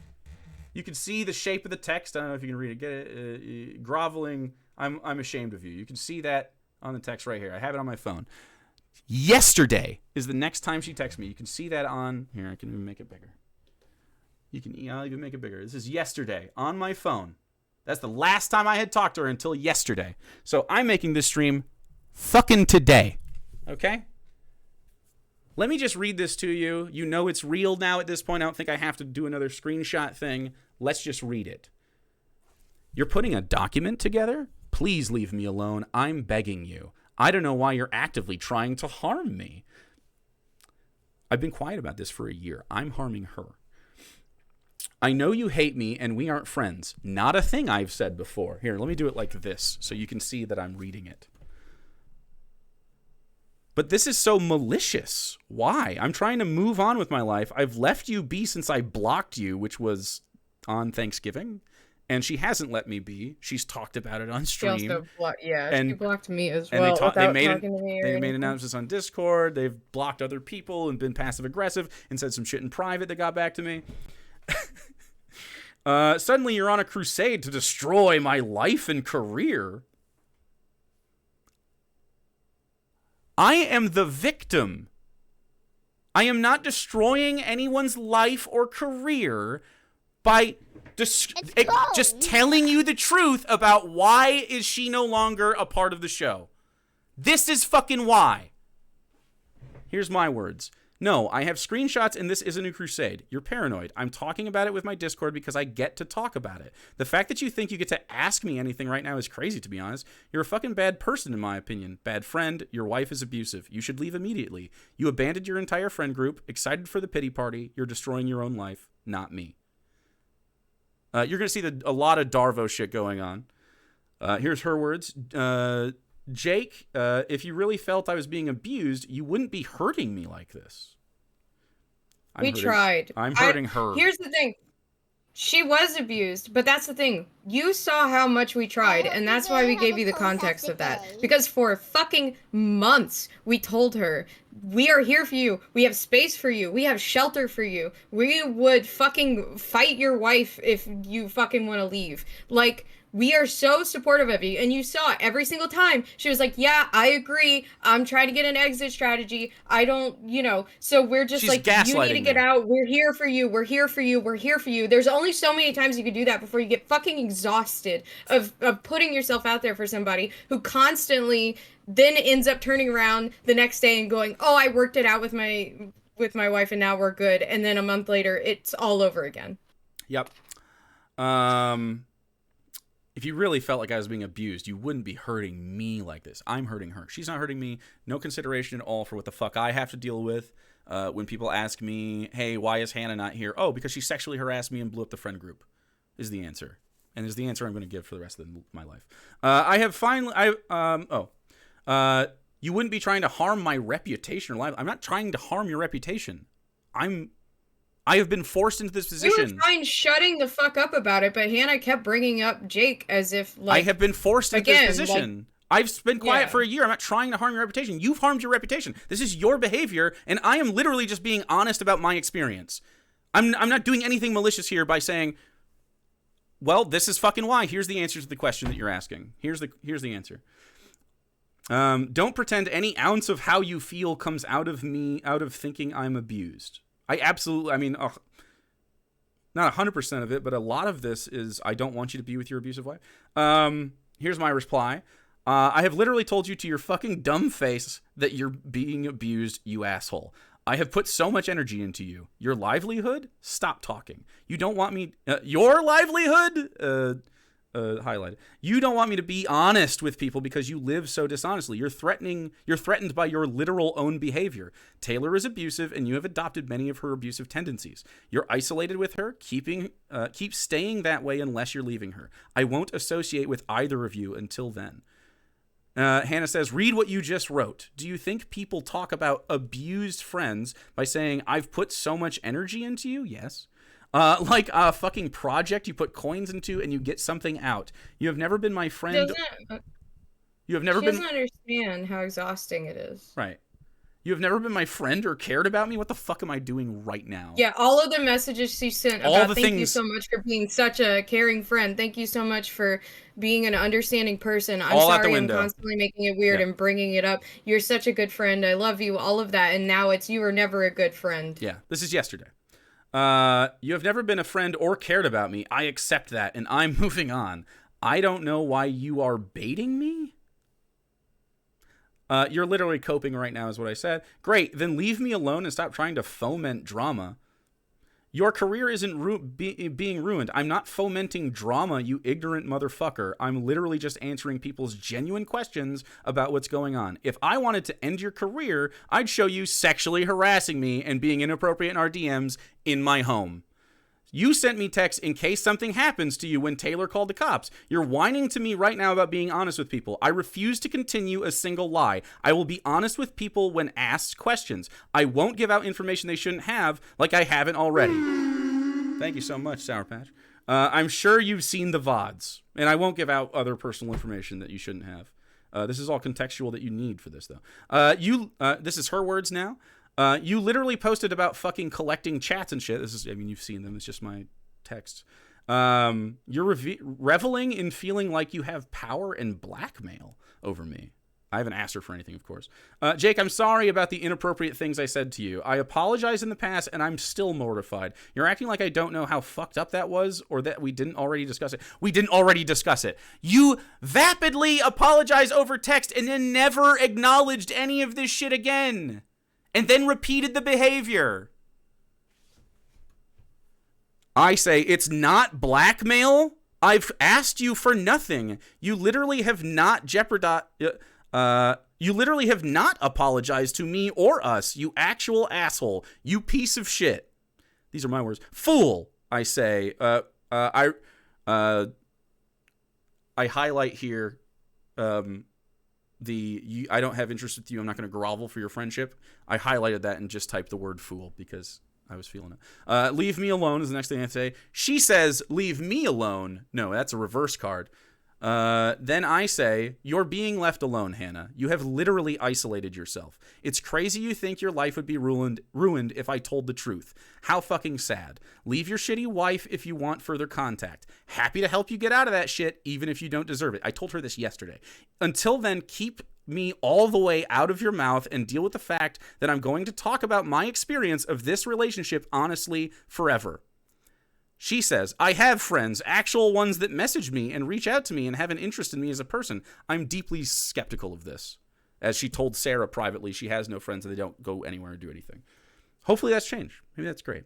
Also, that you were never my friends after all of the... Thank you so much for putting up with all my bullshit all the time. Yeah. Using me as basically a free sex advice and therapy column for any time she ever had a problem, and I was always there for her. But, I was just never a good friend for her. Not to mention, we can talk about the art and stuff in a little bit because it's about to come up. So she says, I have friends, actual ones. Something I didn't know was a thing when we were friends for like a decade. I think the last time you reached out and actually seemed to want to spend time with me was 2011. I literally showed you chats in this where we reached out and talked about like hanging out and stuff.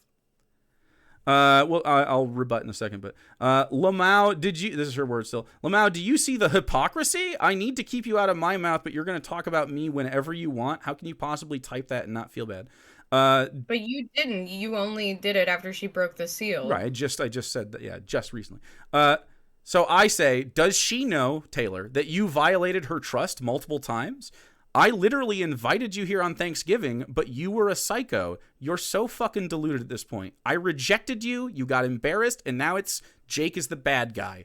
When you thought I might fuck you, it was always, Jake, you're such a great guy, a good man, thank you. So fucked. Assuming you can sexually harass me whenever, because we're in an open relationship, you can take shots? How are you like this? Literally non sequitur, inappropriate sexual conversations with Sarah probing about me for months. Hannah, get a grip. You don't want to have this conversation. Like, do you realize the manipulation cycle you put people through? Can you see past yourself for once? she'll continue this lie that we've heard her say after Sarah said this to her. She's essentially going to say the thing that Sarah said before in the text. Jake, my attraction to you wasn't genuine. It was a whole fucked up thing. I wasn't attracted to you. I was attracted to an idea of a person that wasn't real for 10 years. And she was attracted to the fake smells of me, and she actually fake wanted to talk about my cum privately and my dick and talk about sexually doing things with me. That was all. That was all delusional. If you just say it was a delusion after you did all the sexual things, then it's totally fine. Actually. Yep, totally fine to be delusional and sexual harass me at the same time. Cool.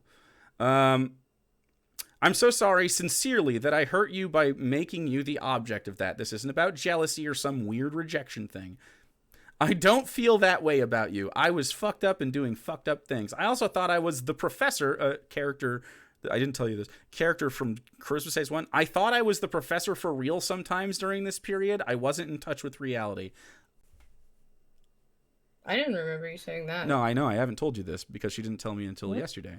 So I don't think experiencing a good roleplay experience as the professor is a genuine delusion of thinking you're a new person. But I've never experienced Hannah one time over the course of our relationship having a literal disillusion. Out of nowhere. Right. This is super out of nowhere. I've never seen her dissociate in person once, and I've known her forever. This could be a new thing that's happening, and it might be totally real, but she never once told us about this. If she is going through delusions, that's pretty sad, but like it has nothing to do with her behavior. You can do both. I just wasn't in touch with reality. I just sent a bunch of oh wait, wrong way. Those are eye roll emojis. You can't be in full fucking denial. Ugh, so pointless. This is my words. You literally can't own a single piece of your bullshit. This is the issue with you. You're mad at me because I'm holding you accountable. Fuck off. It's always some excuse. And then I highlighted that again and I said, groveling is when your friends demand respect, actually. She said, denial? Jake, I'm responsible for my actions. I accept that. But I'm trying to move on. You're the one dragging this shit up. So we have to think about it. I'm not dragging it up. This is the reason. It's not dragging it up. This is the reason we're not friends. What are you holding me accountable for? Seriously, list my crimes, Jake. Then explain in what world you want from me, because this isn't normal. Normally when adults grow apart, and end up hating each other, they just move on instead of trying to gossip on their shows like it's middle school. Which she was doing, yeah. My reply is, I'm the person, one of several, that you have wronged. I am telling you as that person that you have very much not taken responsibility for your actions. You are here, right now, desperate to keep me from making you. I don't hate you, you dumb motherfucker. You isolated yourself with your abuser and then got mad at all of us. You are so brain-fucked about this. You did this. We offered to help you. We literally all agree on this. How can you pretend? This shit is insane. You sat here and cried about how shitty it is and how you're stuck. She says, everything you've been giving me the past week has been hate? The past week, we haven't talked. So she must mean on stream when it was just me talking about this situation without the screenshots. She talked to me, everything you've been giving me in the past week has been hate. I'm afraid of you. I'm not joking. Please. I really just want to be left alone instead of waking up afraid of what you've said the night before. She is afraid of being held to account for harassing me. She's literally scared of being canceled for sexual harassment and all of that. Like, she doesn't want... Of course she is. So, but she's framing it as... our experiences with her. And of course she's framing it as me. I'm the scary, dangerous one. Right? Now I'm scary and dangerous. I'm no longer the safe person that was moments ago... The only person that she felt safe with was the whole world and wanted a whole future with. Never felt safe now, if you fell into her arms, the world would fall away or whatever the fuck it was. But... And now I've always been scary. I'm a very scary guy. Always have been. You're gonna see more of this Darvo shit coming up. I say a quote: "She talked me into the wedding by crying and throwing fits and threats." That's a quote she told us about, Taylor, that you read earlier. Hannah replied, right now, you're the only one I feel abused by. She feels abused. I haven't talked to her, of course. She feels abused by this situation. I reply, Shut the fuck up. Don't try to throw that shit back when the abuse you're feeling is literally just the result of your own fucking actions. Afraid. Imagine. Jake, you're horrifying. And then I said, you are the abuser. And then she said, Lamau to that. I say, you're horrified of your literal own words. She says, wow, I'm the abuser, the abused, and can slice and dice. Fucking amazing. Obviously dismissive. And I say, yes, you absolutely are. It's crazy how you don't think this can exist at the same time. You treated us like shit, me especially. You refuse to acknowledge and apologize. You're in an abusive relationship, and you're mad at me for not putting up with your abhorrent behavior. Hannah says, you think in our friendship you never treated me badly? You did. She's starting to try to get digs in now. I say, your idea of bad treatment is me leaving to be with someone that wasn't you. You blamed your alcoholism on me. You blamed your depression on me. Her reply, I'm sorry for that. Me. If you were truly sorry about that, you'd have had the fucking balls to talk to me about it in person instead of doing this shit. You're not a reliable person. Now it's Jake. You live 2 hours away. I don't have a car. Holy shit, that's your fucking excuse? You live in a delusion. I can't deal with you. It's not worth it. She was here in my house multiple times. We talked about this. She's been in my house. No, it's just annoying that you always act like driving to your place was nuts. She's talking about some other shit now?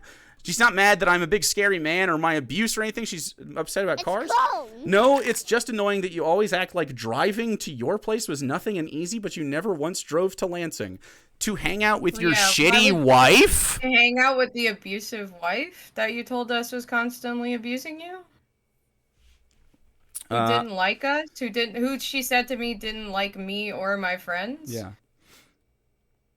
I say, lose my number unless you're getting a separation. And then I replied to, no, it's annoying to think that you think like driving to your place is easy. I replied and said, for the weekly D&D game you held, all the friend activities you put energy into, you don't have friendships, you talk at people. You are here because it was always been me trying. Every event is at my place always. This isn't because I forced it. I'm the catalyst or nothing happens. You sit and rot. And you fucking know this. If I've never scooped you out of that town, you're still there or worse. And it's dog shit that you think after all that effort that actually you were a good friend. Like, holy shit. Nobody agrees with you or will agree with you when they hear the story, which is why you don't talk to me about it. I wish you and Dr. Shapiro the best in your relationship. She replies, what do you want from me? No rhetoric, just point blank. I'm scared of you and this situation. I don't know what to do and want it to stop. I'd like to move on with my life and for you to do the same. You clearly have nothing but disdain for me, and that's fair. I feel the same for you. She feels disdain for me, for abusing me and me not accepting that behavior. That's the disdain she fucking feels for me. Cool. I feel the same for you. So is there something you want from all this and putting me on blast, an actual conversation request? The fact that you feel like you have the right to feel disdain for me means you can eat a whole ass bag of shit. I have done nothing wrong here. You're detestable. You're not scared of me. You're scared of people seeing you for who you are, which is what I say to her. She says, you never do, Jake. No, I'm terrified of you. I give her, eye roll. You're a really scary guy, she says. Here we go. I've never met your dad, but I'm guessing I get the gist. Yeah. And He's I say, trying to paint Jake as an abuser or a scary person because he says, I'll be honest about how you've treated me. I'm going to be honest about how you treated me. And so my dad, who, if you haven't heard the stories, I did not have a great dad. He is a long time abusive element in my life.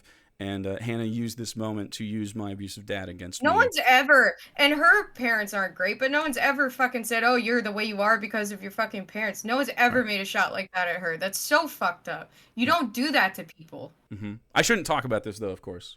This is very personal. Lamau Sickburn, maybe you can cut me deep with another one. And then she says, what are we doing? We.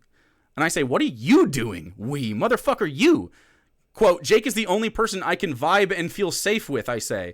Sure did change that tune once you lost touch. Wonder if your catastrophizing mentality has anything to do with your extreme shift. She says, that wasn't you, Jake. I had an idea in my head of a person, but it wasn't you. I'm sorry I put you and got creepy and inappropriate. I'm a fucking psycho. I said, I'm going to answer people honestly about the situation. If you have a problem with that, simply be better. I have no reason to share embarrassing shit about you, and if you watch my VODs on the topic, I don't think you can or should be terrified. If I hear you say some dumbass shit like anti-theism is slippery slope to fascism, I'm going to roast you. That's so stupid. You say dumb shit when you're mad, and it leads to that. Hannah says, I have and I am. Just like the way you perceive me is important. I don't know. I still don't understand what this means. Just like the way you perceive me is important regardless of my feelings, my perception of you matters. I'm actually scared of you. You are under no obligation to care, but no, I am actually very afraid of you. I ask her what she's afraid of here. What specifically are you scared of? This sounds insane. Like, what messages would ruin your life? Is it because you lied to me and never actually talked to your wife? Love being unblocked by you, by the way, so you can whine right now. Very convenient. So happy. She goes on to say, I'm scared because you were my friend, or at least I thought, and even when friends aren't friends anymore, people don't usually take private things and spread them to hurt the other person. I'm not spreading it to hurt you. I'm talking about it because it's the reason. It's just the truth. It isn't to hurt you. That it hurts you is your fault. You hurt me. I was hurt. I am the fucking victim. I am hurt here. I was harassed. I was treated poorly. So were all the other people. Sarah included. Alex included. Randy included. The fucking fans included. Everybody was fucking mistreated by this, and she has dismissed this wholly and thought that a year could go by without her fucking addressing any situation, and it would all be swept under the fucking rug, and she never had to be held to fucking account for anything she fucking did to me or us. Fuck that.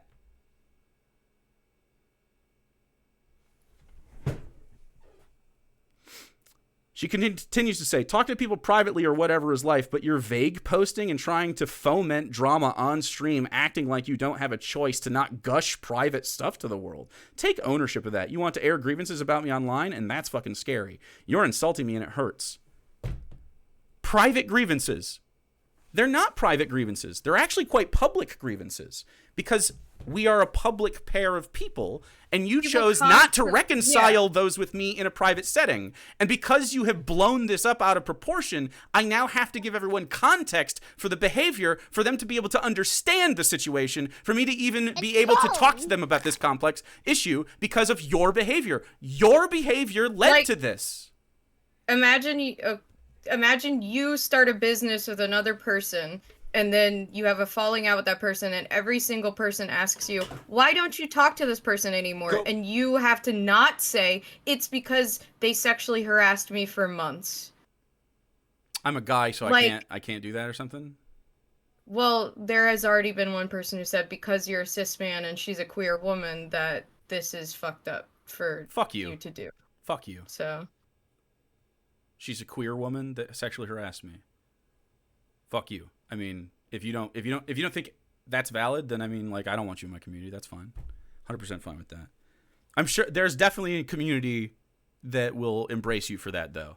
You can go hang out with Baja Blast and Hannah if you'd like.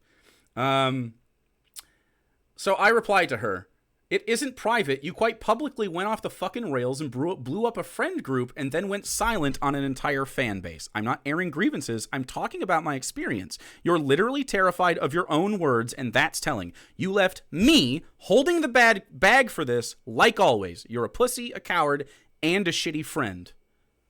And then I replied to, you're insulting me and it hurts. And I said, oh man, imagine how we fucking feel, asshole.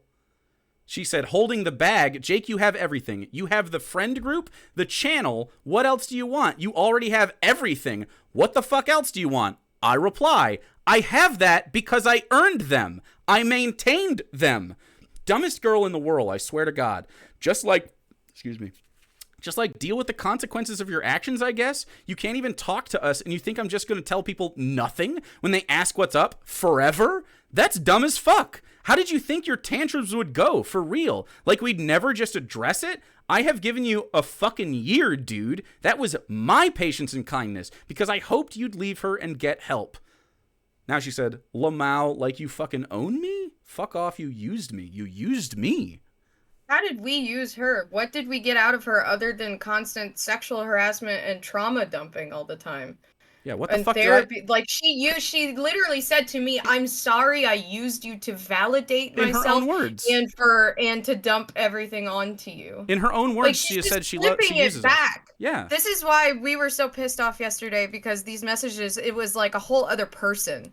Like suddenly, it's like we both spent so much time and fucking energy doing this. And if you follow me on Twitter, I've also talked about this too. I've had some falling outs with people, and this is just like, it's so frustrating when you put everything into a person and you try to be there for them, and then like suddenly they come out of nowhere and then they're just like, fuck you, you were never a good friend, actually, after they thanked you For for being a everything good you've friend. ever done. Yeah, or like it's just like yeah, it's another lie. Like 180. Like, who is this? So were you lying months ago and you were just lying to us the whole time, or are you lying now and because you're just pissed off right now? Right? So which is the lie? You have to choose which lie you're telling because it's not consistent, right? I reply after she said, "You used me. I don't own you. What are you talking about? Your wife sure does, though. Does she allow you to leave the house, smoke a little weed, have a boyfriend?" And then I reply, "For what?" When she said, "You used me." "What do you think you've done for me, lol? We can both easily acknowledge I'm the one that made this all happen. Obviously, we did TBR labor together over the years, but you never would have done this shit without me. I absolutely would have. We even talked you into streaming. You have acknowledged this many times. I was your only friend for years." And she says, "You weren't my friend." And I say, "You meet one psycho virgin who obsessed over you and married you, and now here we are. I was actually your friend, but it's obvious you didn't give a shit. I supported you every step of the way, and you've acknowledged this." She replies, "As long as I did what was good for you." None of this has been fucking good for me. You think it's good for me to fucking get trauma dumped on all fucking time? I'll be be good honest, for me?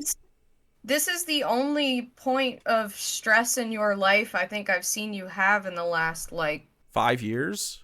5 years, yeah. Since my dad died. Yeah. She's literally the most stressful part of my life. Absolutely. Like, this has absolutely been the core of my fucking discomfort and unhappiness. There's a period of time, if you watch my stream schedule, by the way, during that January period, I'm not streaming as much. She just made me fucking depressed, dude. As long as I did what was good for you, the support stopped the second someone disagreed with you, as you do, which is crazy. It's okay if you're mad now. We both... I don't know what support she ever supported. I always supported her. I sent her fucking thousands of dollars. I gave her pay advances. I fucking helped her out of alcoholism. I helped her fucking when she came out. I helped her get out of her abusive household when she was a kid, when she was a teenager. I helped her get out of two abusive relationships, only for her to fall into a third abusive relationship. Like, I have helped every step of the way. I have affirmed her every step of the way. I've been a good friend every step of the way. You have seen my language with her privately. I have been a good friend every step of the way.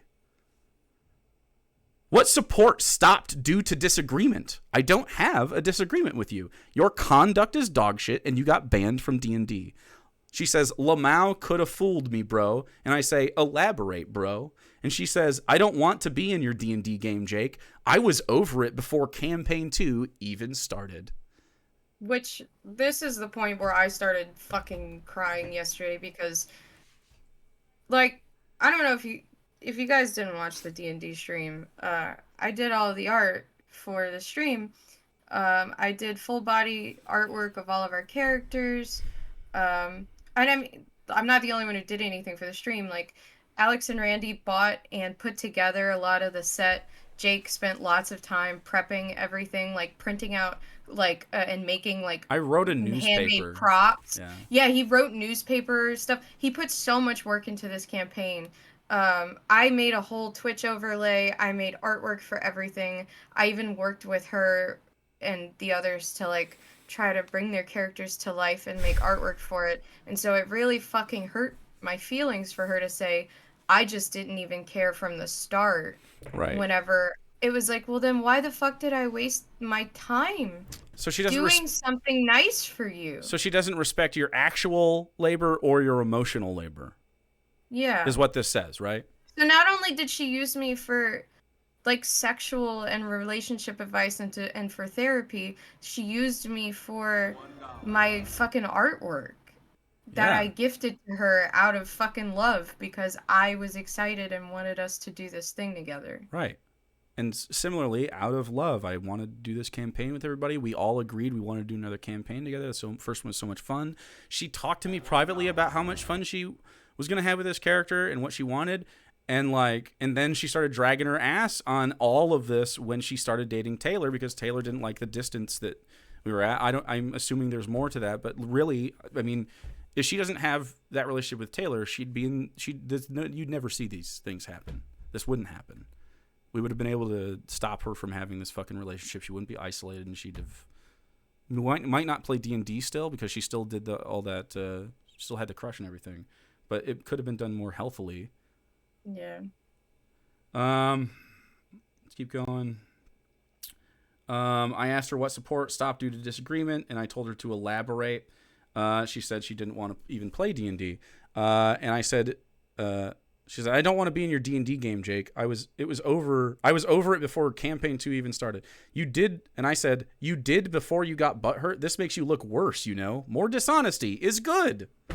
She said, I loved playing a game with my friends, but you decided you wanted to play Matt Mercer and ruined it. I don't even know what that means. I bought a custom table. Streaming? So we went from a scuffed, we had like a particle board and a picnic table, and I bought a table for it. Yeah, I don't literally know. bought a So custom making an equality means that I'm trying and failing to be Matt Mercer. What else did you lie about, eyes? I say, what else did you lie about? The little eye emoji. You can't really see it's out of focus, but I didn't play Matt Mercer. Lol. What? You ruined it. We all still play without you, Lamau. You can cope all you want. Enjoy future streams. She says, I know, and it isn't streamed, so it's probably fun. We actually do record it. It's probably fun because it's not streamed. Yeah. I'm sure you'll be tuning in now to future stuff I say. It's insane for you to pretend right now, dude. You'll be happy to know we had meetings without you to discuss your bad attitude at the table and had decided ahead of the last session that you would be kicked out if your attitude didn't change. You weren't having fun because you made everyone else pissed off. She says, okay, that tracks. I wasn't into campaign 2, so that makes sense. She's just tripling down on this. She's like, actually, fuck you guys. I never even liked you guys. So whenever she sends messages like, hey, I love D&D, I was so excited, that was so fun. Like, so she's lying then? So, was that the lie, or is the lie now that she never cared about it in the first place just to hurt us? Okay. Either way, it's harmful, and she's doing something. Either she's purposefully trying to hurt our feelings, right? Or she lied about it for months about caring. Yeah. So either she lied about the relationship while she was trying to get, you remember when, the context of that is she said, oh, thank you, D&D was so fun, ooh, woo, oh, whoa, and then also, oh, I wonder what Jake's cum is like, ooh, I wonder if I could suck his dick, right around the same fucking time of those texts. Yeah. So, is it just because she's trying to finesse me? And now I don't, and so she's just like, okay, whatever, you fucking slut, basically? You know what I'm saying? I'm getting rejection rubber banding here. Yeah, I rejected her, and now I was always a piece of shit. Yeah. It's like you were fat and ugly anyway kind of response. Mm-hmm. I say, yeah, it tracks. You weren't putting any effort into anything. She goes, okay, big own. And I say, the own here is that you were dishonest and a bad time to be around? Sick, lol. I'm very owned right now. So very petty. She says, it isn't an own. Communication isn't supposed to be a contest of seeing who says the meanest thing, believe it or not. And I go, then why are you trying to be petty, dog? Your behavior makes no sense. And she goes, I'm not. I'm explaining my lack of enthusiasm. Your feelings being hurt by what I said doesn't mean it was petty. It means it hurt your feelings, which is never a fun feeling. Outside of everything else, I am sorry for how mean to you I was, especially before transitioning. I was so mean and said shitty things about your body, and I'm really sorry for that. I was compensating for feelings I didn't understand. I know we're in a whole thing, but it bothered me. I didn't apologize for that because it was legit shitty. Now she's acknowledging the things I told you earlier, which means she's a piece of shit. You haven't hurt my feelings here. You're failing at being petty. Your weak-ass text non-apology are not accepted. You've had a year to talk about this. You're sorry. I might tell people. And she says, I'm afraid of that, and I'm sorry to you. I reply, I don't know if you realize this, but you've tried several times to get in digs and then turn around and apologize for something else. You only text me when you want something. This is a pattern of behavior. And then she says, in her own words, I'm getting in digs because you're doing it to me. It isn't good, but it isn't one-sided either. I wasn't getting any digs in. Yeah. I say, lol, Jesus, I'm not getting just digs in at you. Grievances. These are legitimate criticisms. You're trying to be like, well, actually, I wasn't just a bad friend. I was a liar too. And aloof. Like, owned, I guess? It's one-sided because you're the only one that's wrong, Hannah, and you know that. It's why you're here begging me right now not to talk about my experience with you. Meanwhile, I'm an open book. Lose my number, divorce your wife. And then she says, goodbye, Jake. And I say, lol, deuces. And then she continues to say stuff about, hey, people on your Discord are trying to tell you I'm talking about you on stream. Don't know why. I don't think they didn't mean now. She goes, bye again. And that's the last time I talked to her. That was yesterday. I sent her a bunch of stuff too. You want? We can do it if you want. This is my texts from yesterday. Jesus fucking Christ, because she blocked me on all other platforms. Oh, yeah, blocking a bunch of people. And she unblocked me to send me this bullshit, by the way. She was, I had, like, she's saying don't bother me and stuff. I was blocked. She blocked me without talking about it. She blocked, she left all the servers. She left the fucking YouTube channel. She left the Twitch stuff. Oh, yeah, she, like, left everything. So, what I said, and this is a summary of pretty much everything I've said so far, is that you need to keep Jake's name out of your mouth on streams. This is insane. You started talking shit about him and his mental state for doing the same content he always has. Your fans decided to come over and talk shit, and now you want to play victim because Jake is honest about who you are behind the camera? This is exhausting. He stayed silent about everything for months. No one said shit about your wife, how your wife is a controlling, abusive freak publicly, and let you move on. Let her take over your streams and your content. But you have to poke the nest and stir up shit and then get upset when there's a response. Both of us are done protecting you and your shitty wife. You constantly used me for sexual and relationship advice, and in hindsight, so much of it was you fishing to try to fuck Jake. Unbelievable. It's heartbreaking that I could even have considered you my friend. There is no conspiracy to ruin your life, but there is no reason for us to not be honest if you want to start shit. To claim that we aren't actual friends who tried to reach out is a shot to the heart. I tried so hard to get you to come and hang out and do stuff together, and your abusive piece of shit wife said that you couldn't. Every time I invited you to something, you flaked. That's true. She did that too. Every time I tried to invite her to stuff, she was like, never mind, I'm not coming out. Okay, you can take a second? Yeah. Okay. I said you're a shit friend, but I still hope you leave her one day and do better for yourself, because I still hope that for her. I really do hope that she gets better. I hope that she becomes a better person and turns this around and leaves Taylor, because clearly Taylor's making her a worse person. I said another thing to say you never gave a shit about D&D when I spent hours and hours making art and assets for us because I thought you would like it. Like, what the fuck? Baby. Why did I ever do anything for you? Why did I buy you makeup? Why did I give you clothes or draw anything for you? And she wasn't responding to me. So I was like, you're not gonna fucking respond to me. You read all of this and you won't say anything back. You've used me and you've never done anything back for anyone. So then she finally responded and said, I'm sorry for the creepy and inappropriate things I said to you. It was inexcusable. You didn't deserve that. Neither did Jake. I'm trying not to engage because when I do, I make things worse. As you know, I talked to Jake and it made things worse. I'm sorry. I didn't want to hurt anyone. I did. I'm sorry. I won't bother you guys again. So I said, your apologies are empty. You've become just like Taylor. I am so exhausted that I ever tried to put any of my efforts into being your friend. You don't deserve anything that you have. And then she said, I'm sorry, my regret isn't properly conveyed. This is what I mean. I tried to engage and express that I regret hurting you, and it's seen as hollow. Tell me what you need to know. More lists. My regret is sincere. So, like... More fucking... Give me the behavior you want. This is the thing, is that it's like, you can only say, I'm sorry so many times before I just won't fucking believe you. Yeah. You know, like you could. It's like boy cry wolf shit. Like, why would you? And then you're like, tell me how to be a better person. Tell me how to be a better person. And I've been through this before. I've been through the cycle of abuse of somebody doing shitty things to me and then coming back and being like, Yeah. oh, I'm so sorry for my bad behavior. How can I make this up to you? And it's like, you can't. So I told her, I can never see anything you say again as sincere. You've ruined that because there is no way I can trust you. I've only ever been honest with you, but I didn't get that in return. You are a liar and a shitty person. You're one of the reasons I feel like I can't ever have a real fucking friend anymore, and that doesn't just want to get something out of me.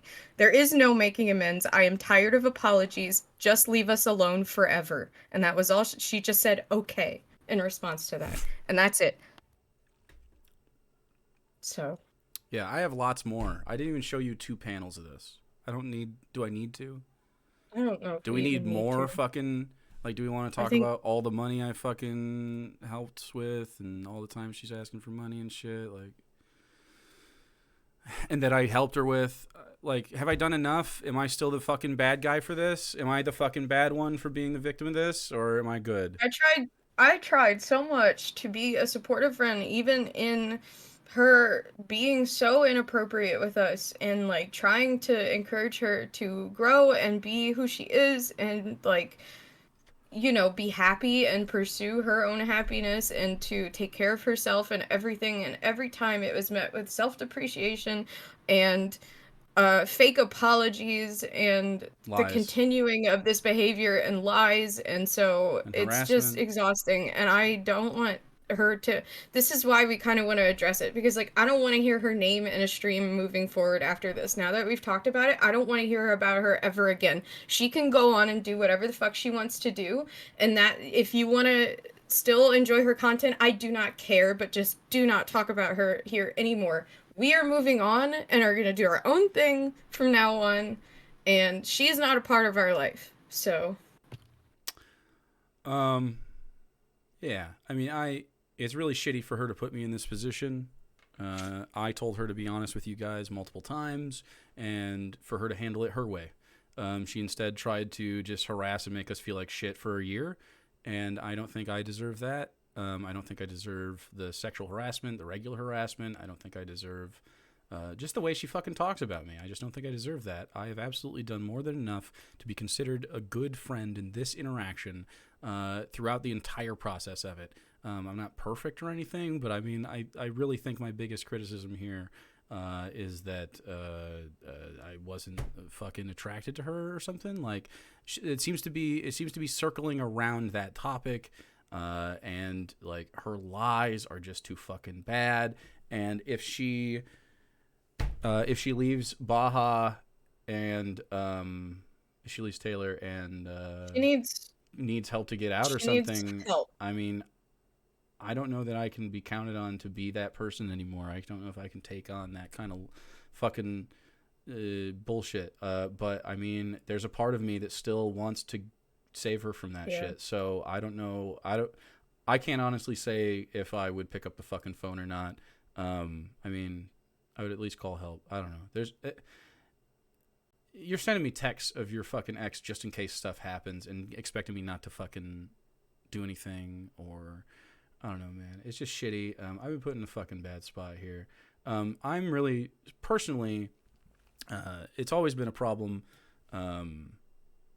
With like, you know, once the split happened, people just like assumed it was my fucking fault, and I think that's fucked up, man. I've had a great public track record of being a fucking just normal guy. Chill. I'm like genuinely. I don't have any actually drama. As a person who has been a victim of abuse and stuff before, and you know, sexual harassment and stuff like that, and as a woman, it's really frustrating for me that it got pushed to the point where we felt like we have to come forward about this. And a lot of the initial response has been like, why are you talking about this? And why are you making this public? Because Hannah is a queer woman. And it's like, So if you're abused by a queer woman, you could never come out and talk about that.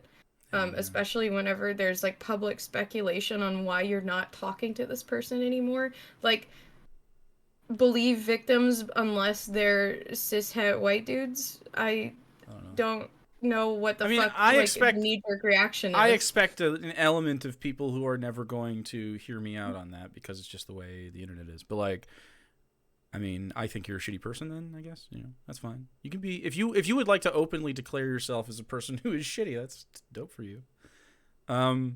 As far as watching her content and stuff, I don't care if you watch her content. I'm not super into it, but it's whatever. I don't want you to harass her or anything. I know I can't stop anyone from saying anything to her or to Taylor, but yeah, please don't harass her or bring this shit over. Well, I mean, it's gonna happen no matter what you do, but I also don't want you to. But if this is what, like, if you were upset by this information, I advise what you do is you just stop following her and you don't interact with her if that's the case. But like, don't harass her. I hope she figures this shit out. The thing is, Hannah has taken it upon herself to block members of my community in her community already preemptively without talking to them for no reason, just because they're associated with my chat and stuff. So there might be some people are experiencing that already. I'm sure there's some people in chat talked about it already. I'm not banning anybody from my chat. I mean, unless of course you break the rules or whatever. I would also say in our Discord, now that we've hashed it out, that like, thank you, Crazy Ray. I would prefer that, like, beyond tonight, this conversation just, there's, Well, I'm going to, so my, talk about it much more. My take on, well, I mean, here's the thing. We're not going to talk about it. I will refer you to this, but when I'm asked about it, I mean, due to her behavior, Hannah is no longer someone I associate with. And if you want more details, here's the video and we'll have the video up. We're not going to monetize it. It is what it is. I mean, I don't know why, because I am a guy that I need to deal with this for some reason. Like, I need to just keep quiet and be quiet, and I think you would have a very different fucking tone if I told you I was, like, bisexual or queer or something right now. And luckily, I'm not shitty and wouldn't just fucking do some id pull shit, but there's an id pull quality to this on her side of the aisle, it seems, and that's pretty fucking frustrating, especially considering how often I've seen Taylor fucking do this kind of shit. And no matter no matter which way we would have addressed this issue, I mean, people would have been like, "Why are you making a spectacle out of it?" Because there's always going to be a contingent of people that's like, "Why are you streaming about this?" You put it on Twitter. Yeah, you put it on Twitter, and it's like nobody's gonna read through all the receipts, or they're gonna say, "Why are you leaking the receipts?" So we're like, "Okay, well, there's a lot of context to explain, so we should just talk about it on a stream, and then it's out there, and people can do whatever they want with that information." But of course, talking about it publicly is a spectacle, I guess. So it sure is, but it's like, I mean, now I am happy to. I mean, unless you're asking crazy shit, I'm happy to talk to people in chat about the topic because we're on the topic. But I'd like this to be the time we talk about this at large as a community because, I mean, as much as this had to be said for my personal mental health at this point, like I needed to get this off my fucking chest. People have been asking, why isn't TBR a thing? Why aren't you talking to Hannah? And why aren't you talking to Jay? Why are you guys coming back? Yeah. When are you coming back? My own community has been doing this, and obviously people behind the scenes have known some of this shit, but it's been a pretty close circle. I don't think I deserve to have to fucking hold that in just because I'm the guy in the relationship. I don't think that's reasonable. I think that, I don't know. I feel very validated for the most part about all of this. You mentioned briefly she tried to touch you at the house. You really feel comfortable expanding on that? Yeah, she tried to. I was on the couch and she got in my personal bubble and tried to like fucking cuddle on me sideways and tried to like sort of like lay on me a little bit, and I wasn't having it. She didn't like grope me or anything.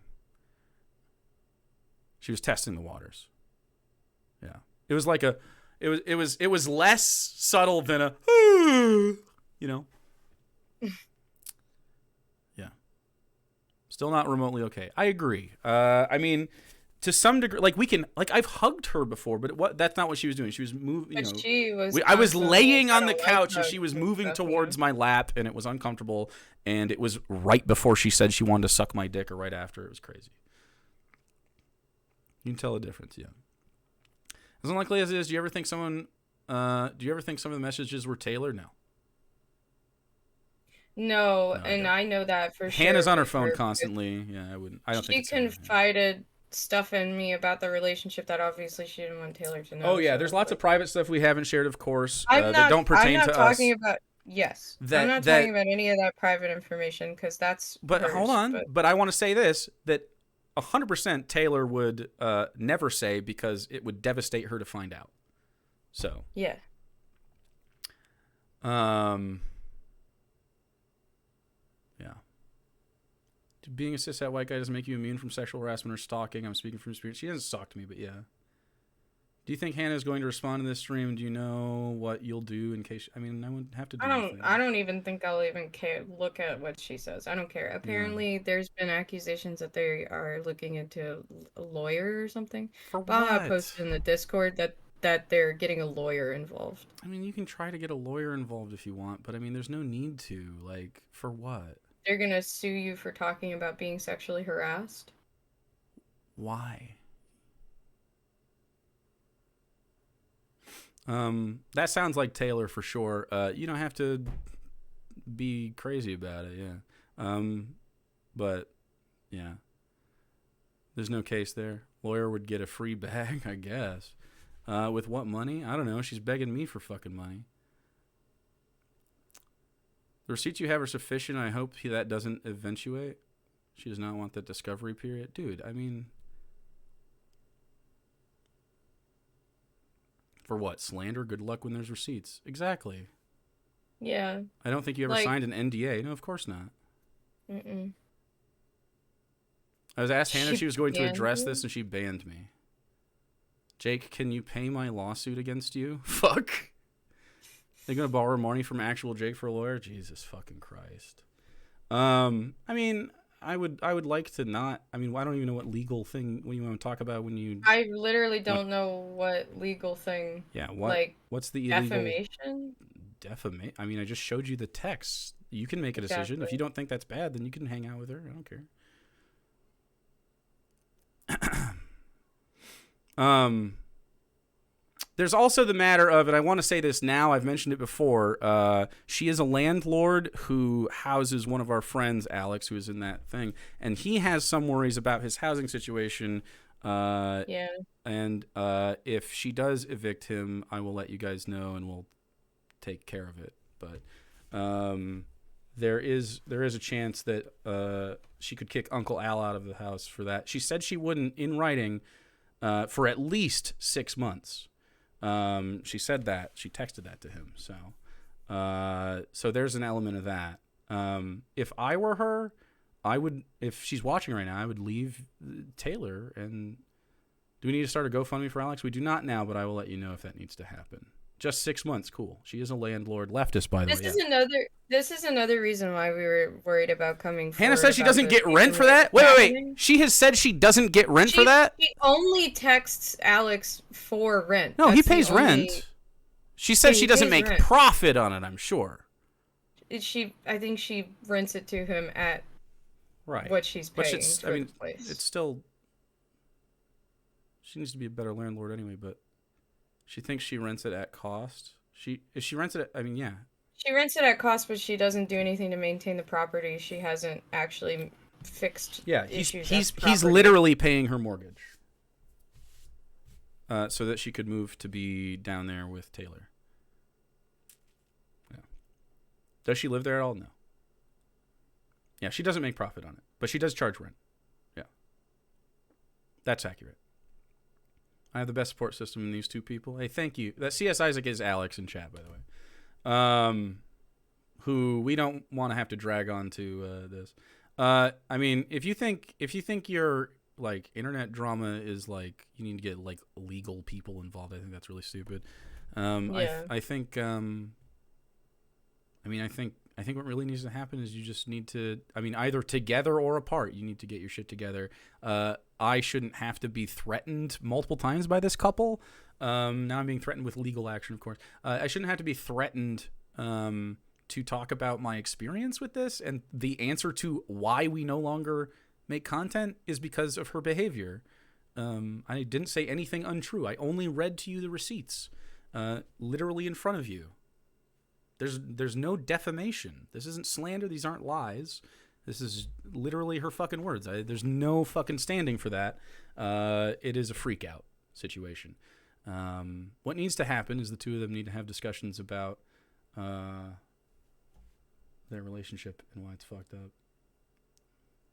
And preferably for her to get out of that situation, but it's whatever. Yeah, Alex is essentially just paying, and his brother lives there, paying for the mortgage at this point. But not rent to own, just rent. Leftist.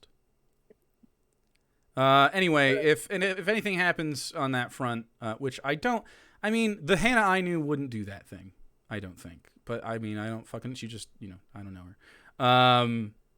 Well, she's become a totally different person now. I don't know who she is anymore. She doesn't feel like the Hannah I knew over a year ago, Doesn't sound like Hannah has the physical or emotional capability of leading that relationship right now. I mean, it is what it is. She doesn't have to. She can do what she wants. I don't have any prescription for you guys or how you should act, but I think it goes without saying, if you respect my ethic and the way that I went about that, I don't think I said anything crazy. I don't think I said anything fucked up in that conversation. I don't think Sarah did either. I think we were very reasonable, and we gave her a year to try to work this shit out, and then put pressure on me and kept fucking privately putting us through emotional trauma every fucking few months. Like, literally, how many times does Sarah have to cry? Do I have to cry about this shit? Like, and be stressed out and fucking have all this shit. How much do I have to deal with this before I can just talk about it, right? I cannot tell you how many times before on Thursdays she would come to the house and I would have to sit down with her and basically have one-on-one talk therapy with her because she was having issues at home and I was trying to be a good friend and she didn't want to talk to anybody else about it. But she would show up and then just start dumping on me as soon as she got to the house. Of course, yeah.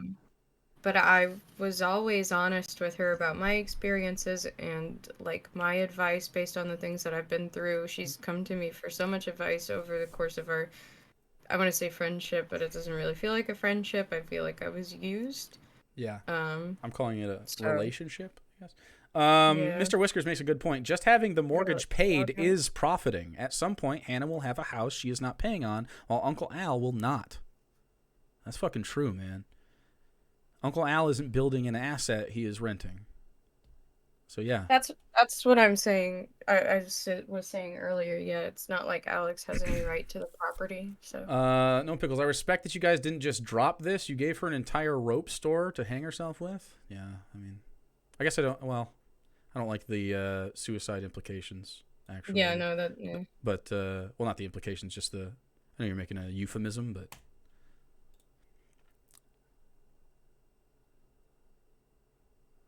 a leftist and a landlord at the same time. House equity, assuming lack of maintenance doesn't lower value. That's the thing. She doesn't maintain it very well. She's not a leftist. She's a liberal. As far as I'm aware, and I could be wrong, I heard that she kind of defended Illuminati whenever that stuff came out. No, that's confirmed. She could defend. Yeah. She's friends with then also, she hasn't said shit about Palestine, and she also, she's against you being anti-theist. She has regularly told you, even before all of this fallout, that she thinks you are too extreme to the left. Yeah. So, where she's like, oh, I just think Jake is so much more of an extremist than me. Yeah, man. Her landlording was the first red flag, and it got worse from there. It wasn't my first red flag with that. I wouldn't be offended. I don't care what you do with that. If you know. No. This is all petty stuff now? I don't think it is, actually. I actually don't think it is petty.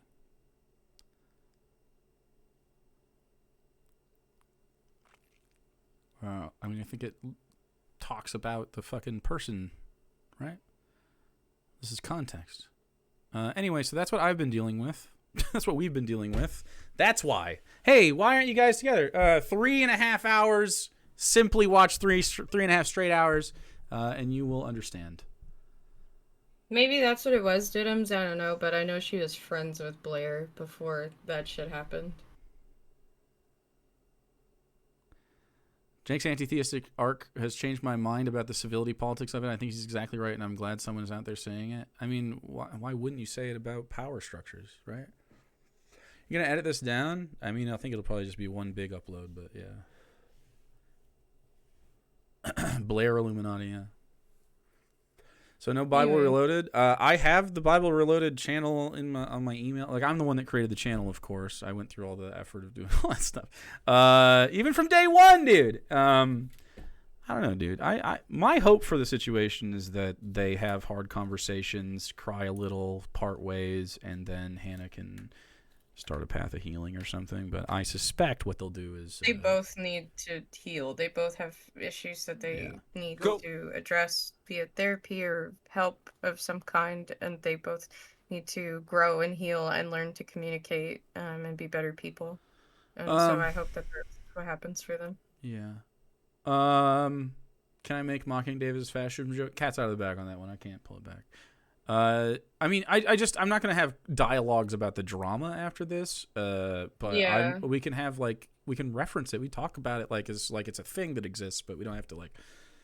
I mean, I think I've done enough. I would just prefer we don't. It's a sore spot, because like some people will try to say that it's petty and you're dragging stuff in public.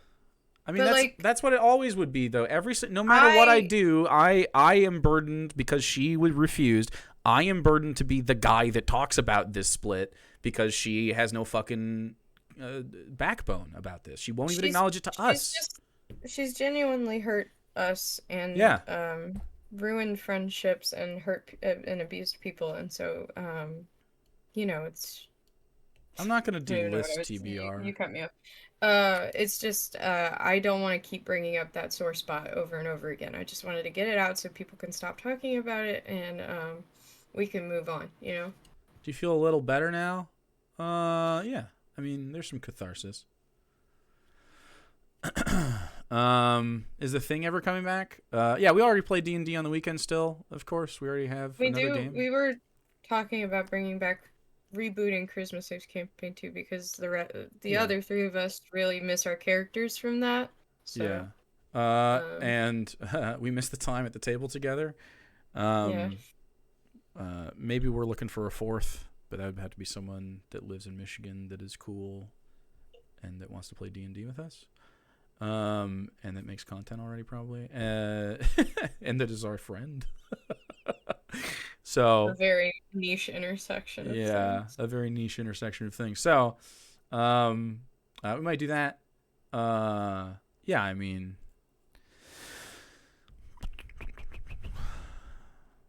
I don't know. I think I've been pretty reasonable. I don't think I'm being an asshole. I think looking for a fourth. Hey, my DM and the rest of our party dig your vibe. Ooh.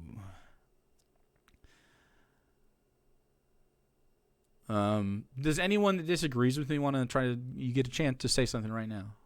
Is it just that you shouldn't talk about this? It's private? The mods have been very good about banning people who are doing like victim blaming behaviors and stuff like that. Well, without victim blaming, I mean, if you have, I deserve scrutiny too. I'm right here. This is my side of the story. I'm fine with that. Like, oh, is it actually weird for her to tell you to hang dong after you said that your dick would be on OnlyFans?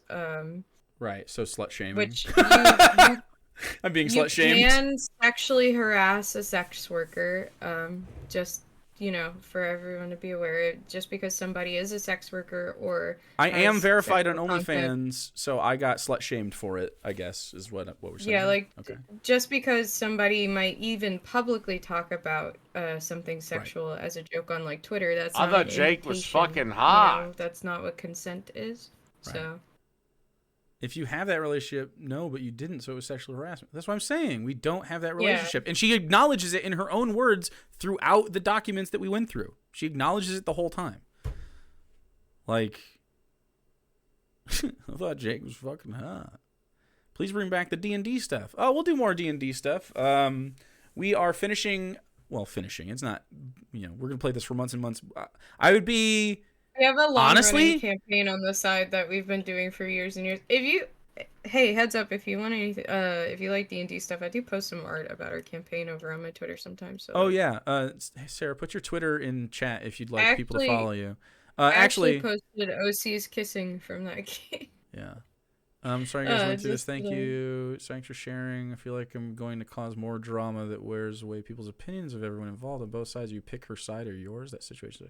I mean, I don't think so. I think it's pretty easy to pick my side here, but, you don't have to. This is also the thing when it comes to online content creation and stuff like this, when you're open about... Because, like, I like it whenever people are honest about content creators they've had experiences with. This is very relevant to, like, the Chugga Roy stuff came out recently. And so it's... whenever somebody gives you a perspective about who this person is, it's like you can make the conscious decision if you would like to support that person or not, And so I'm not running around and policing people who are going to be supporting her. I just don't want to be harassed over it for us talking about our truth on the situation, Yeah, I don't think I deserve harassment for being harassed. Like the accusation, the implication that Taylor and Hannah would want to seek legal pursuit or legal action for me talking about Hannah's abuse of me is fucking wild, in my opinion. So I hope that was just speculation. Last time I've ever seen something like that happen, there was somebody in the Destiny 2 community who a bunch of women came out and talked about, and he said that he was going to sue people for defamation over that. But I haven't seen public accusations result in somebody claiming they were going to sue the accuser in a while. Yeah. Especially if you provide receipts. I mean, there are the receipts. I don't think there's a legal fucking thing to stand on. This is just reality. I don't know, man. I'll take human breast milk on my Cheerios. Fuck. I know. You guys are path leading. The only thing you might feel need to address the temptation to enable. It sounds like there has been a lot of unintentional permissiveness from trying to be good people. She burned her allowed access bridge much earlier. Oh, you're saying we should have cut her off earlier? So I didn't cut Hannah off earlier because she only has us or Taylor, and she is a transitioning woman in 2024, 23. So, like, yeah, no, I gave her a little longer rope than I would normally give someone because of the context of her. And she, I'm a pretty patient person. Give some squirts of the mumbo sauce. So, yeah. I mean, I think I waited a long time to talk about this. The only people on her side of the wedding, like, she didn't have a lot of people. She didn't have her family, and so we wanted to be there for her. Even if she crossed boundaries, it felt like still trying to extend goodwill to somebody that you think will do better. Yeah. Wow.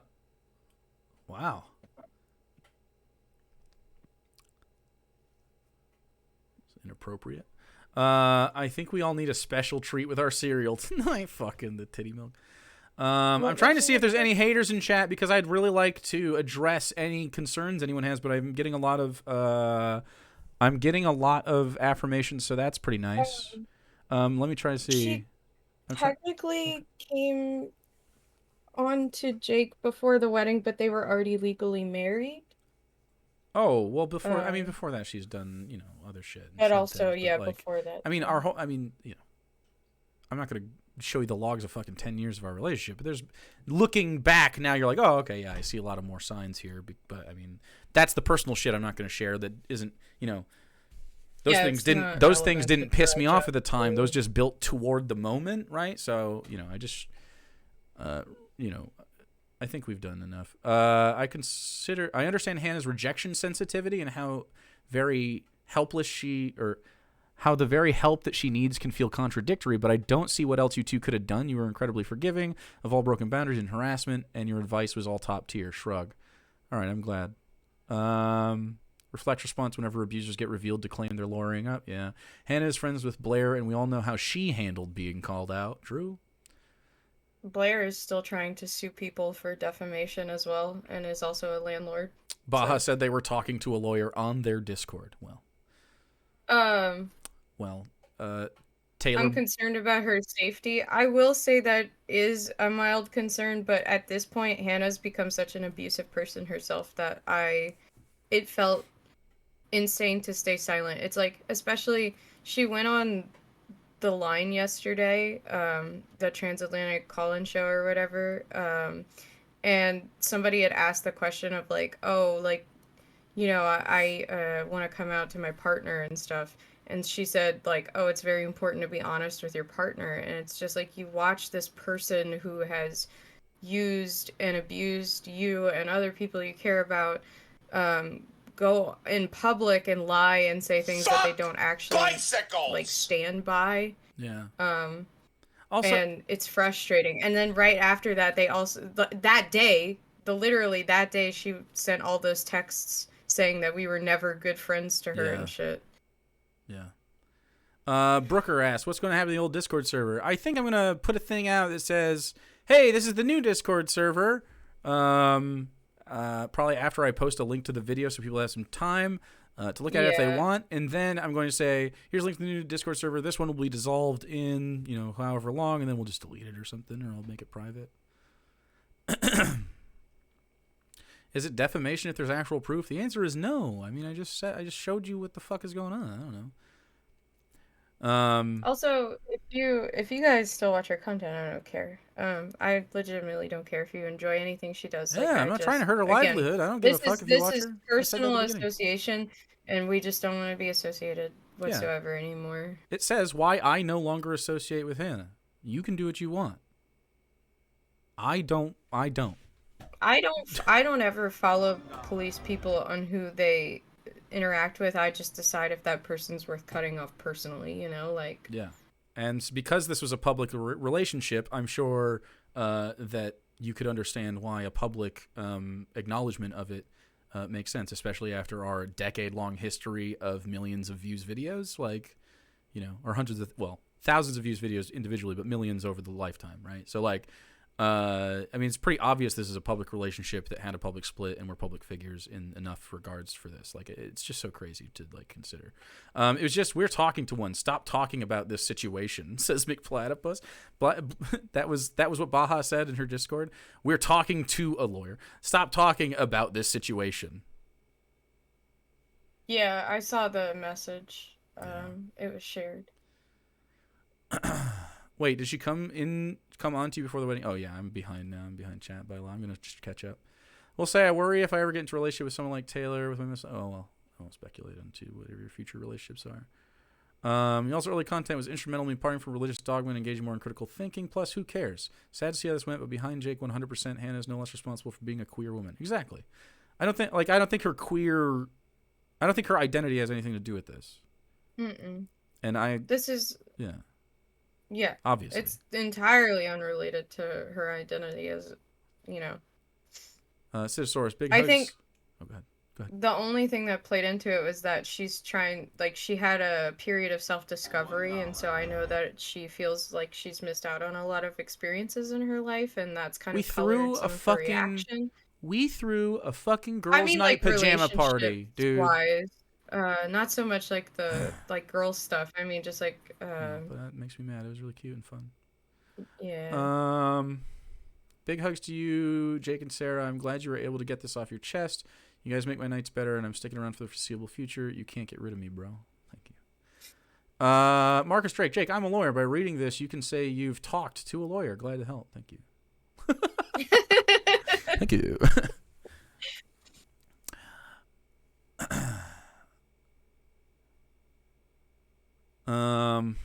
Undergrad student, so I know some things. I'm glad. First Amendment. Yeah, First Amendment. I get to talk about my experience, dude. I'm not casting aspersions. It's obviously it's just all true. We've corroborated all of this on stream. Queer groups do have IPV issues enough because for sure as you marginally point. Well, yeah, there might be some flavor, but I'm not going to point to that. Yeah.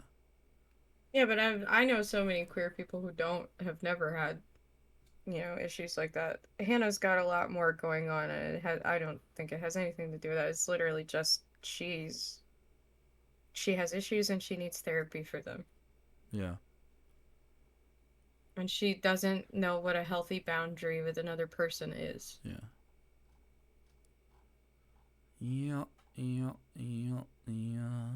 Does she still owe me money? Oh, she doesn't owe me money. I'm sure she's in the red, but I didn't like, she was my friend. She paid me back a lot of the time, but it was always like a pay advance, and I'm sorry, I'm such a piece of shit for asking for money again. This happened for years, by the way. This is way back. This goes back years. Because the account was I created the YouTube account. So she would get her money through me, but like her relationship with me devolved to the point where she was only asking me for money advances, right? And she was just drinking a lot during that time. So, I don't believe. I mean, if she owes me money, I don't care. Yeah, it's whatever. And she has way more high cost of living based on where she lives, and that she has to pay for medication and stuff like that. So, like, I don't. We never took advantage. Financially hurt her. We never. That doesn't matter, Stromboli. No money down. If she could have kept my $10 from Patreon. She reimbursed. Yeah, I don't know. She's blocking people and shit. JG I fully Wentworth, expect that she might spiral about this and like maybe. So I would say again to everyone, like, don't egg that on, because even if she's done shitty things, she's gonna have to learn to grow and be a better person and atone for those things, and not every victim has to forgive a person that's wronged them. So No pickles. Hannah feels very, I no longer need you, so you were always terrible as of now. That's pretty much how it feels. Yeah. Tragic situation. Hope you'll heal. Thank you. Especially whenever she basically was like, I've replaced you with new friends. Yeah. It's a bummer, man. I'm not happy that I have to do this. But I'm not going to sit here and fucking just lie to chat forever. So in Taylor's opinion, I can't talk about my personal experience. Well, no, Taylor needs absolute control of everyone and everything all the time. Right. So that makes sense why she's trying to freak out. She exhibited some of that behavior on a D&D when we had her play D&D. Oh, yeah. Us. I found she was very controlling when she couldn't get her way in the D&D game as well. Yeah. And that was like, you could watch that. Did we ever put that up? Actually, it might be a lost episode. Hannah was supposed to put that up. Couldn't count on her to do that part. Jimmy asked, "Did you tell Baja about any of this before streaming?" Hell no. Will she find out that Hannah? Will she find out that Hannah doesn't want to be with her via this stream? Yes, because Hannah didn't talk to her wife. Talked to her about it before. It's been a year. She's had a year to talk to her wife about all of this. That's why we said talk to your wife. We constantly said, talk to your wife. Even though we don't like her, this is not fair to her. Please talk to your wife. Yeah. Taylor had blocked me long before. She never could have even gotten word. She's blocked me. She's used my nickname for a while. After blocking me, I finally... Well, shit, yikes. Yeah, I mean, I hope they have a hard talk and decide to part ways personally. But you know how that goes. Hannah met Baja in chat, didn't she? I think so. Yeah, she was a fan. People are saying that they want you to take legal action against her rather than just talk about it on a live stream. Why? I'm gonna take. Like, they would much prefer. He's claiming Hannah sexually harassed him, which, just for a second, let's say that happened. Legal action, a lawyer, no. Why would I fucking what? Why would I fucking legal would action? They say that? Would they say that for literally every other person who's ever spoken up about sexual harassment from a public figure ever?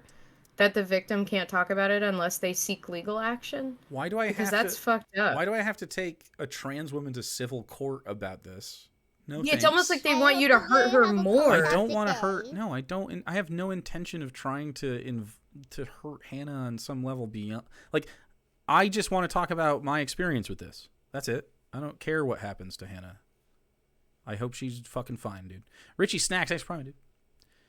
You should cover financial stuff so she can't come at you on that. I mean, what? It doesn't. I'm not gonna give you her financial information. What other friend have we dragged DMs out in front of a live audience? Yeah, name a. Wait. Yeah, who are you talking about? Who? What? This is I'm looking at screenshots from Hannah's Discord. Yeah. Oh. I have no idea who they're talking about. I've never done this before. There was the one time somebody tried to accuse you of having an inappropriate relationship with someone underage, and we were like, no, that person was of age. Oh yeah, someone said that you dated a teenager yeah. years ago, and it's like, nope, she was in her 20s actually, and we dated her. I'm being owned for dating women. They're literally lying about what the thing is in the Discord, like just saying that you're just airing out her sex life. Or something. I'm being victim blamed for being a guy. Cool. I mean, I guess I should have expected that.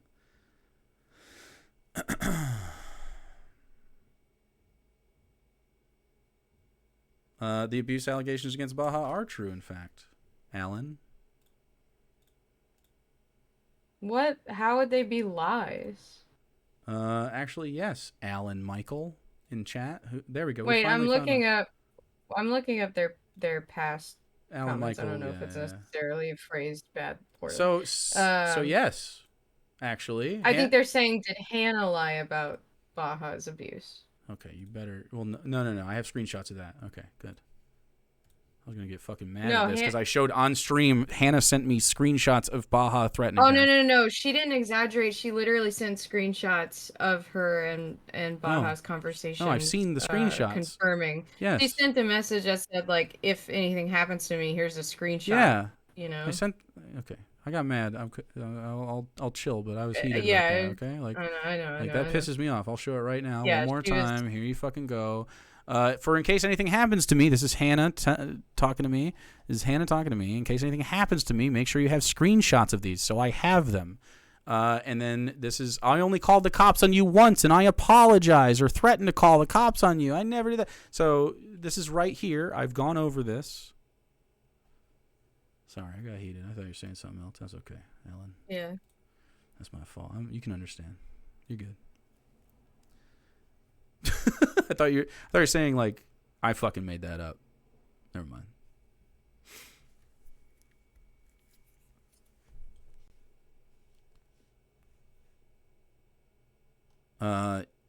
Yeah.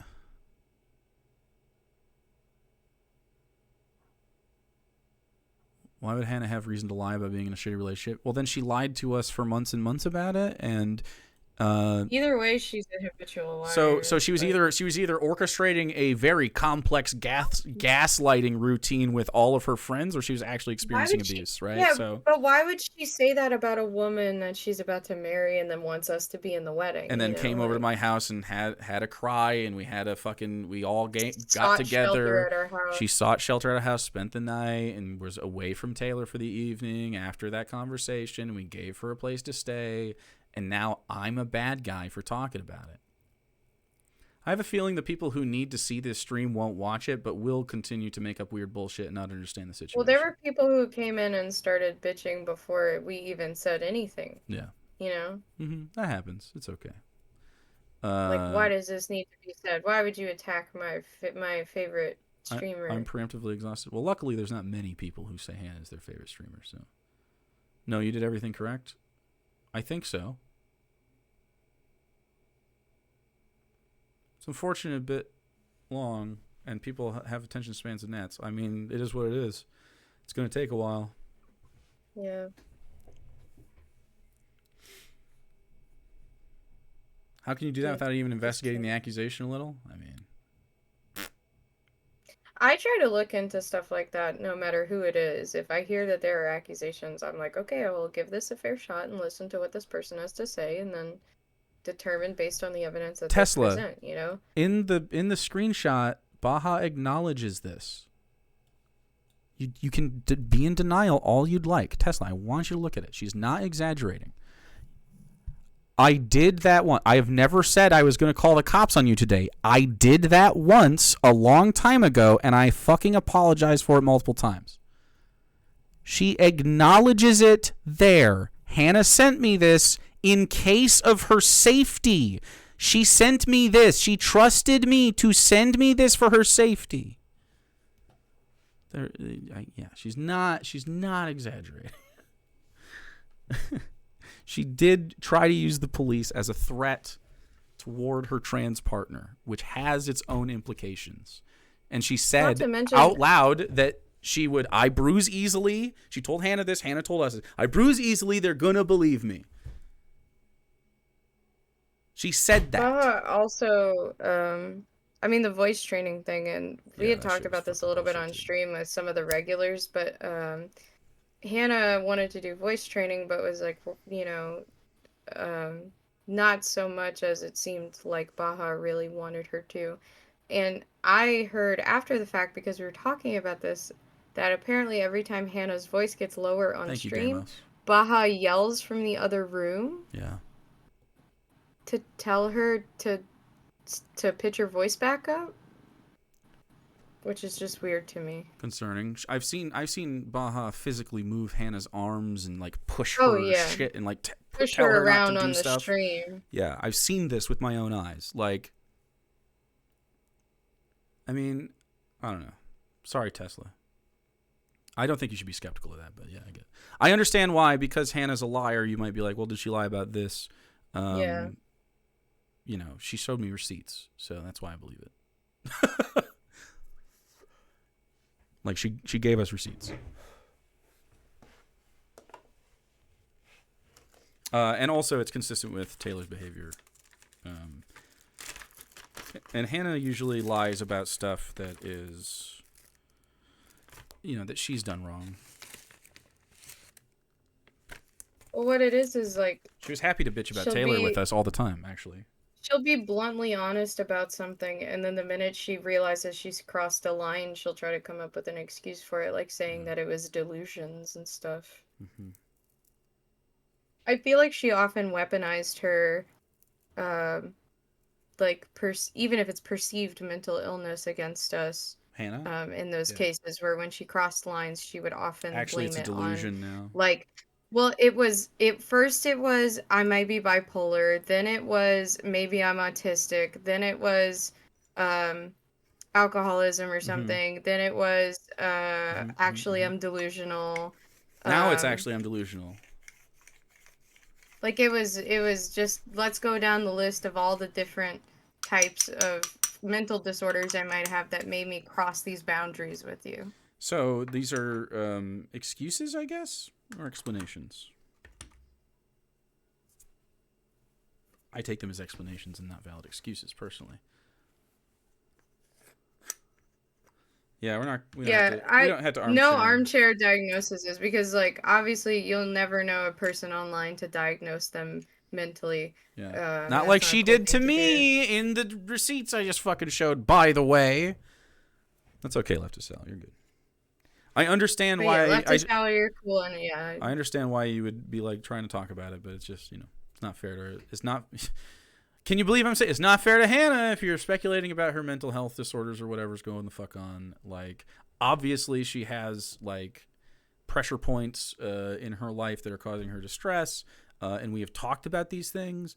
But as far as what's actually going on with her, to be honest, I actually can't tell when she's lying to us about her experiences. Now she's calling it just full-on delusions. Whereas when she was with, of course, with Sarah, she's like, no, I'm not delusional. I'm very cogent of this. Has been for a decade, decades in the making. Cogently, like, I believe I'm deeply in love with this person. Right. And then when I told her that this isn't a reciprocal situation, and I feel like she's diminishing my relationship by saying it the way she was saying it, ever since then, she's had a more and more and increasingly more negative interactions with me. So it was inevitable. And it's because I rejected her fundamentally. It literally, the whole thing fell apart because you rejected her advances. And so that makes me feel like shit. I should be able to reject a friend, and they should be able to deal with that.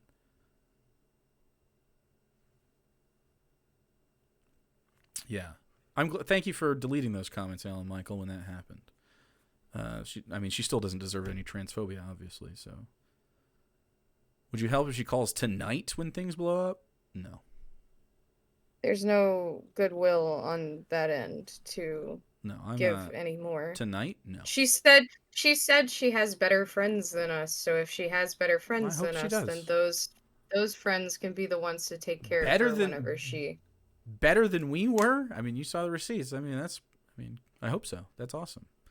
I hope she gets out of there. I'm not willing to help anytime soon. I've put too much emotional toil into this. Rablum, thanks for the biddies. Bits, hugs for you and Sarah. You are both dope and deserve so much better. Thank you.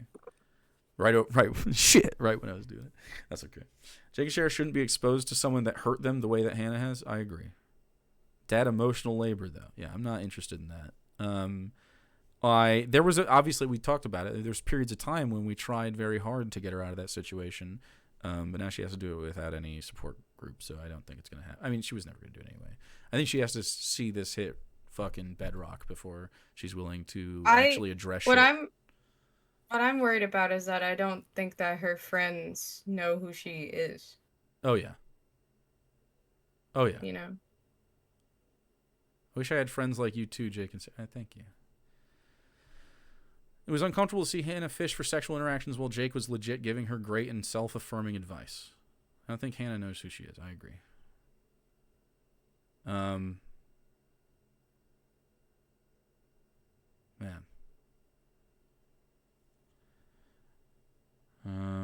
I mean, I could still talk about this for a while. I mean, I have time. Is there anything you want to make sure that you talk about?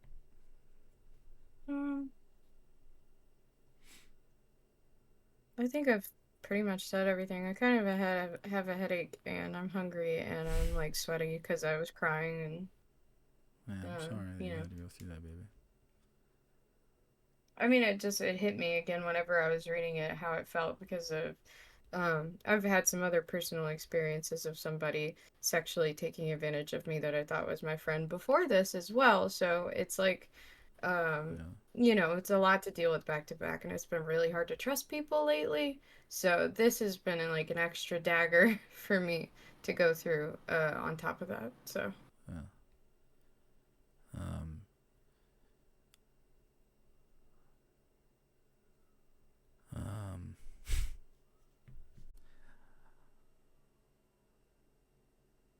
I didn't want to make this video. I didn't want to have to make it.